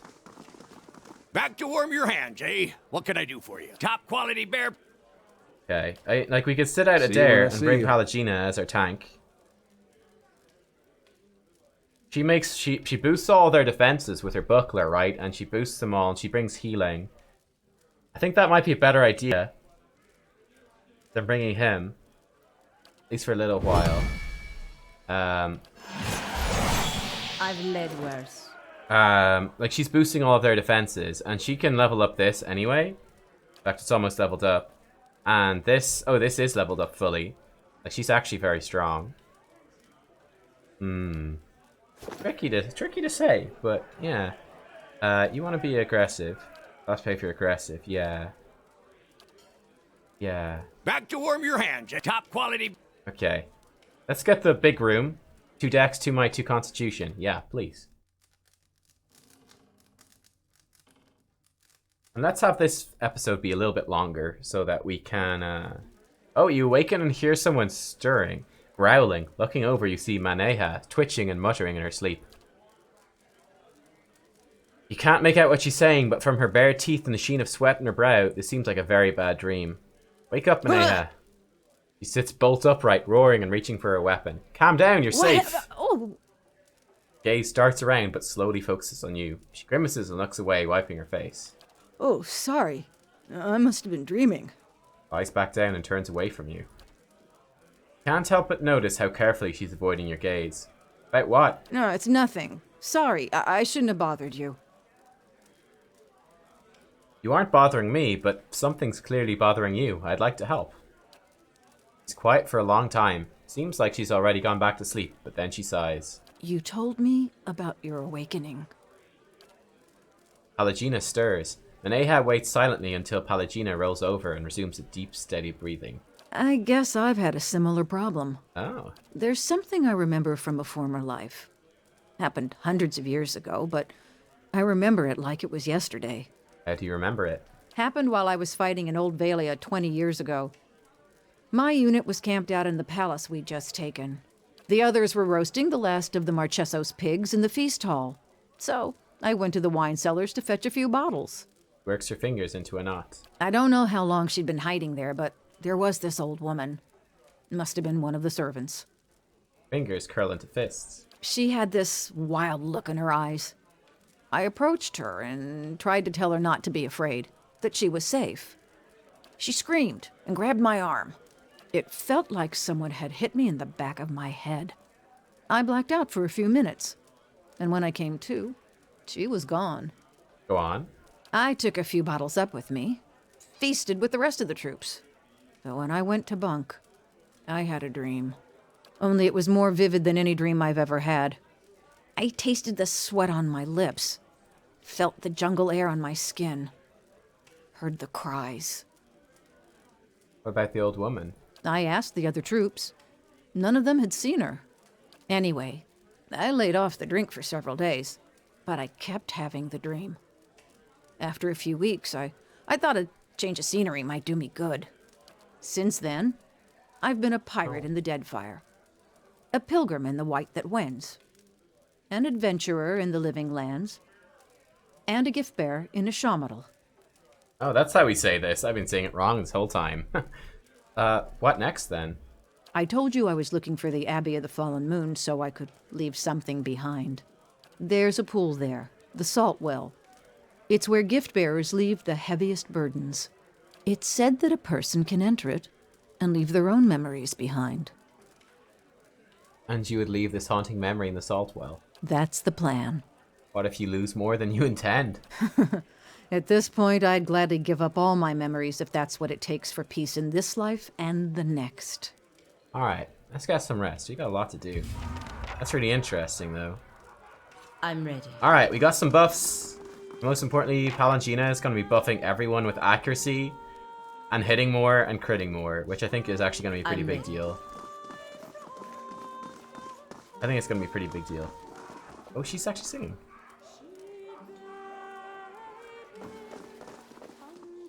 That's really cool. I like that. I like that a lot. Zawa is ready. So yeah, your disruptor.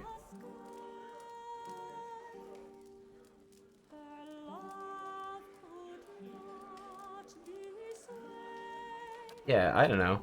We'll figure out how this goes, and then we can look into. You know what? Actually, let's adventure at the next time. We'll take a bit of a break here and come back later. But what we'll do first, let's throw in a save and let's take a look at respecking these party members, and let's see all of their abilities. Back to warm your hand. Top quality. Yep. So let's re-roll Maneha. She seems a bit more straightforward. Let's see this. So yeah, you can. The armor looks really cool on her, I have to say. I'm curious to see what other ones look like. She's got a huge bonus to athletics and survival. Let's get her survival first. Okay, so accurate carnage. Her carnage hits more often, and barbaric blow. It's 1 per encounter, which seems pretty cool. We could also get her like the 2-weapon style, so she attacks more often. That could be pretty good. And the weapon focus. Let's get her accurate carnage first. Okay, next level. Keep pumping that. Frenzy. Sends the barbarian into a frenzied state, granting a might, constitution, and attack speed bonus, but causing a deflection penalty against incoming attacks. Oh. While the frenzy's active, his or her endurance and health are concealed. Oh gosh. The 13 seconds, with way more attack speed, might, and con, but minus 10 deflection and health and endurance are concealed. That could be pretty good though. What's blooded? 25% damage while endurance is low. What's wild sprint? Move speed. Plus 12 defense when disengaging, not stopped by engagement. Okay. Savage Defiance. Seems pretty good as well. Let's take the frenzy thing. YOLO. She's just gonna go crazy chopping fools up. Seems pretty good. Greater Frenzy. Plus 2 might, plus 2 constitution. Okay. Let's get her the damage reduction thing here, then a bunch of athletics to heal. One stands alone. Yeah. Bloodlust. When she's personally downed at least 2 enemies, she gets an attack speed bonus. Okay. Brute Force. They hit so hard that ordinary means of defense can be easily overpowered. On attacks that normally target deflection, they'll instead target fortitude if it's the lower defense. That could be pretty good as well. One stands alone sounds really good too. Savage Defiance sounds a bit too strong though. Let's grab that. Some athletics, sure. Stalwart Defiance gives her a whole bunch of bonuses. I like that idea. We could get her the weapon focus though, make her hit more, or two-handed style. Oh no. Two-weapon style. More attack speed. We keep going into survival. Let's keep going to athletics with her. Have her be super athletic. Now she's got a whole bunch of stuff. So blooded, yeah. Brute force. Could be good. One stands alone. Seems quite strong. Thick-skinned. I like that. Just lots of Dior. Threatening presence. Passive. Oh, as long as she's stationary, nearby enemies may be sickened. All attributes reduced by 1. Oh, look at that. Reduces fortitude, actually. That could be very good then. What's bloodthirst? After killing an enemy, their recovery is waves, allowing them to attack again immediately. Thick skin sounds like it's probably the best. But this could be cool. Like, if she sickens people, then she could attack their fortitude. Huh. You have acquired a follower.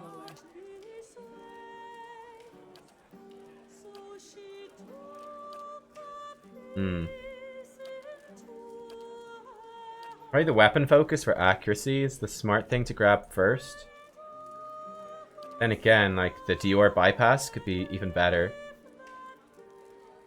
Get the Dior bypass here. And save up our points. What level is she now? I don't know. Barbaric Shout. Keep arrest to terrify.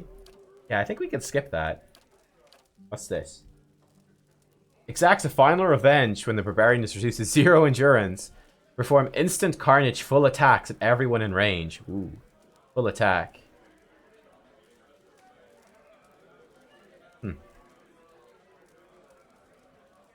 With all currently equipped weapons. Okay, cool. So if you had a healing weapon, you could probably heal her up a bit. Could be good. Threatening presence does sound good. One who stands alone might be a bit better, though. When she's flanked. This would just slightly boost her just in general. Get the one threatening presence. Do have some more levels, that's cool. Get her some more athletics, sure.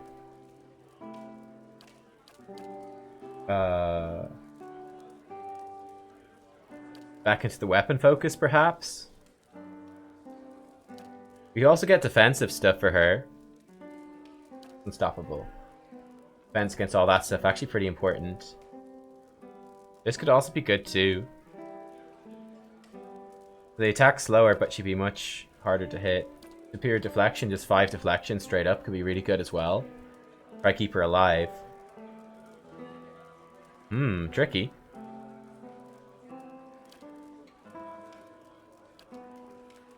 What's savage attack? Melee damage, but less accurate. Okay. Weapon focus probably makes sense with her weapons. She just have +6 accuracy and everything. So let's take that. And we still have levels. Man, I forgot we're so high level. It's pretty good. That's probably plenty of endurance, isn't it? Let's go survival a bit more. What's Eye of the Storm? Cannot be engaged by enemies more than 1 level below self. Oh, wow. Heart of Fury.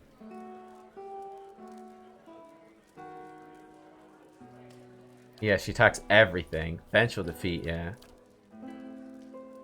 Let's maybe get this Heart of Fury thing. Seems pretty good. And that's her leveled up.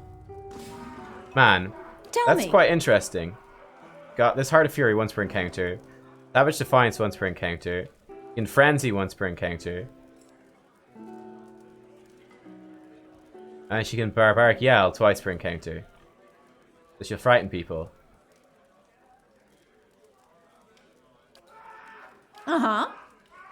But her deflection's probably... Well, she's still a 62 deflection. And she's still super accurate. Yeah, I mean, I think this could work pretty well, actually. And she's got lots of Dior, so she should be fine.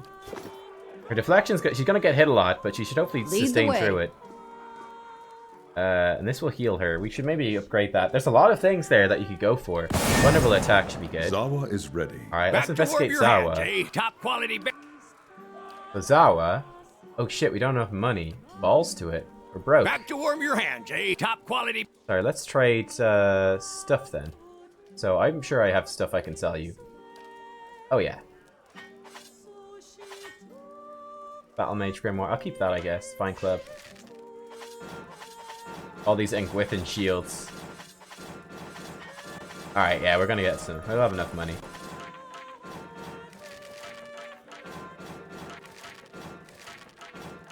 See what Zawa's about. Bunch of stuff here. Bunch of scrolls and things we could probably sell that we're not using, really. Here we've got a bunch of books and stuff. Look how many pickaxe things we've got. So many things. Alright, that's fine. Trade, yep. Back to warm your hand. Alright, and let's re-roll Zawa. And let's see what monks get. So he's got a lot of different stuff. I think we'll go into survival with him. And then some athletics. So lesser wounds. Gains wounds faster. Immediately inflicts enough raw damage on himself to gain a wound. Jesus. Let's get this lesser wounds. Sure. Alright. Get more survival. So swift strikes. 1 wound. 25% attack speed. Burning wheel. Monk is able to channel physical pain into pure energy, redirect into his attacks. While Monk has wounds, he adds proportional fire bonus to melee damage. Alright, long stride. Move speed, don't really care. Force of anguish. 2 wounds, he can push people around.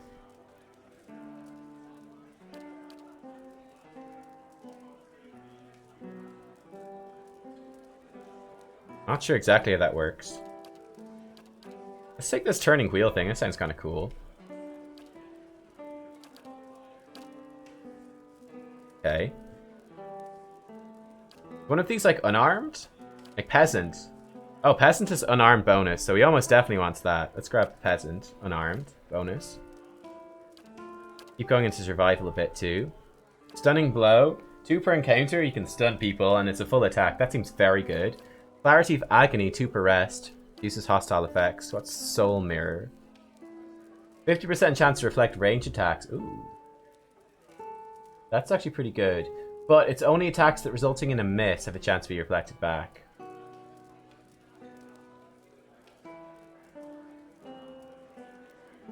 So they'd have to miss him for that to work. Stunning blow seems most consistently good. We'll see. Some athletics. Here, I guess we take now the weapon style. So he attacks 20% faster with his fists. Seems good. More survival seems good. Crucible of Suffering.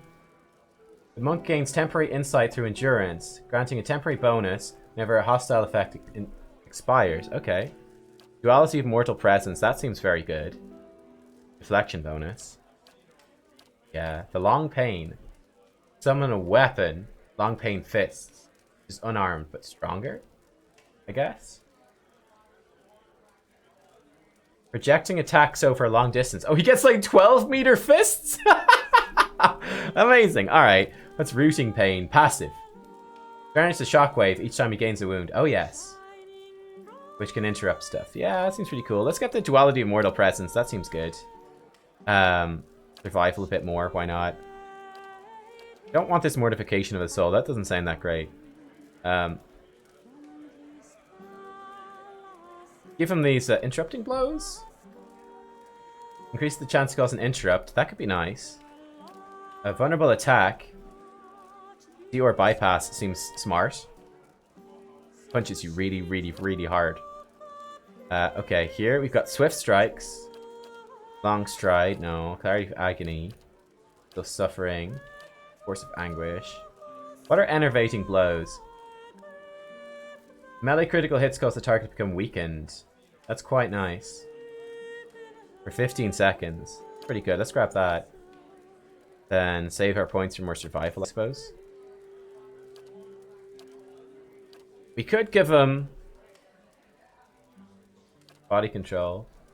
That's pretty decent as well. Let's give him cautious attack. He'll attack a bit slower but gain a lot of deflection. You just give him superior deflect. Let's give him... Will we give him superior deflection? Mortification of the soul. No. Doesn't need a weapon focus. Savage attack? Or less accurate? No. Interrupting blows could be good. More likely to interrupt. We're defensive. Hold the line. Engage more enemies. It's kind of cool. Cautious attack. You attack slower but be super more defensive. Let's get superior deflection. Yeah, I don't know if we actually want much deflection on him, but whatever. Flagellant's Path. In the blink of an eye, the monk streaks towards a distant target. Oh, we should get him sneak attack. Yeah, that's a good idea, actually.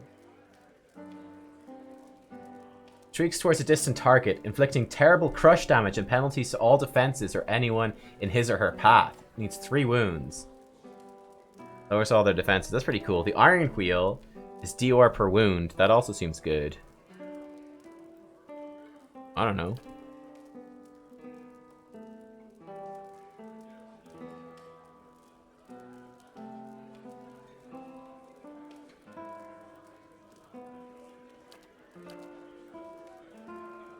I don't know how many wounds he gets. Let's try the Flagellant's Path. I don't know if that makes sense, but whatever. Disruptor.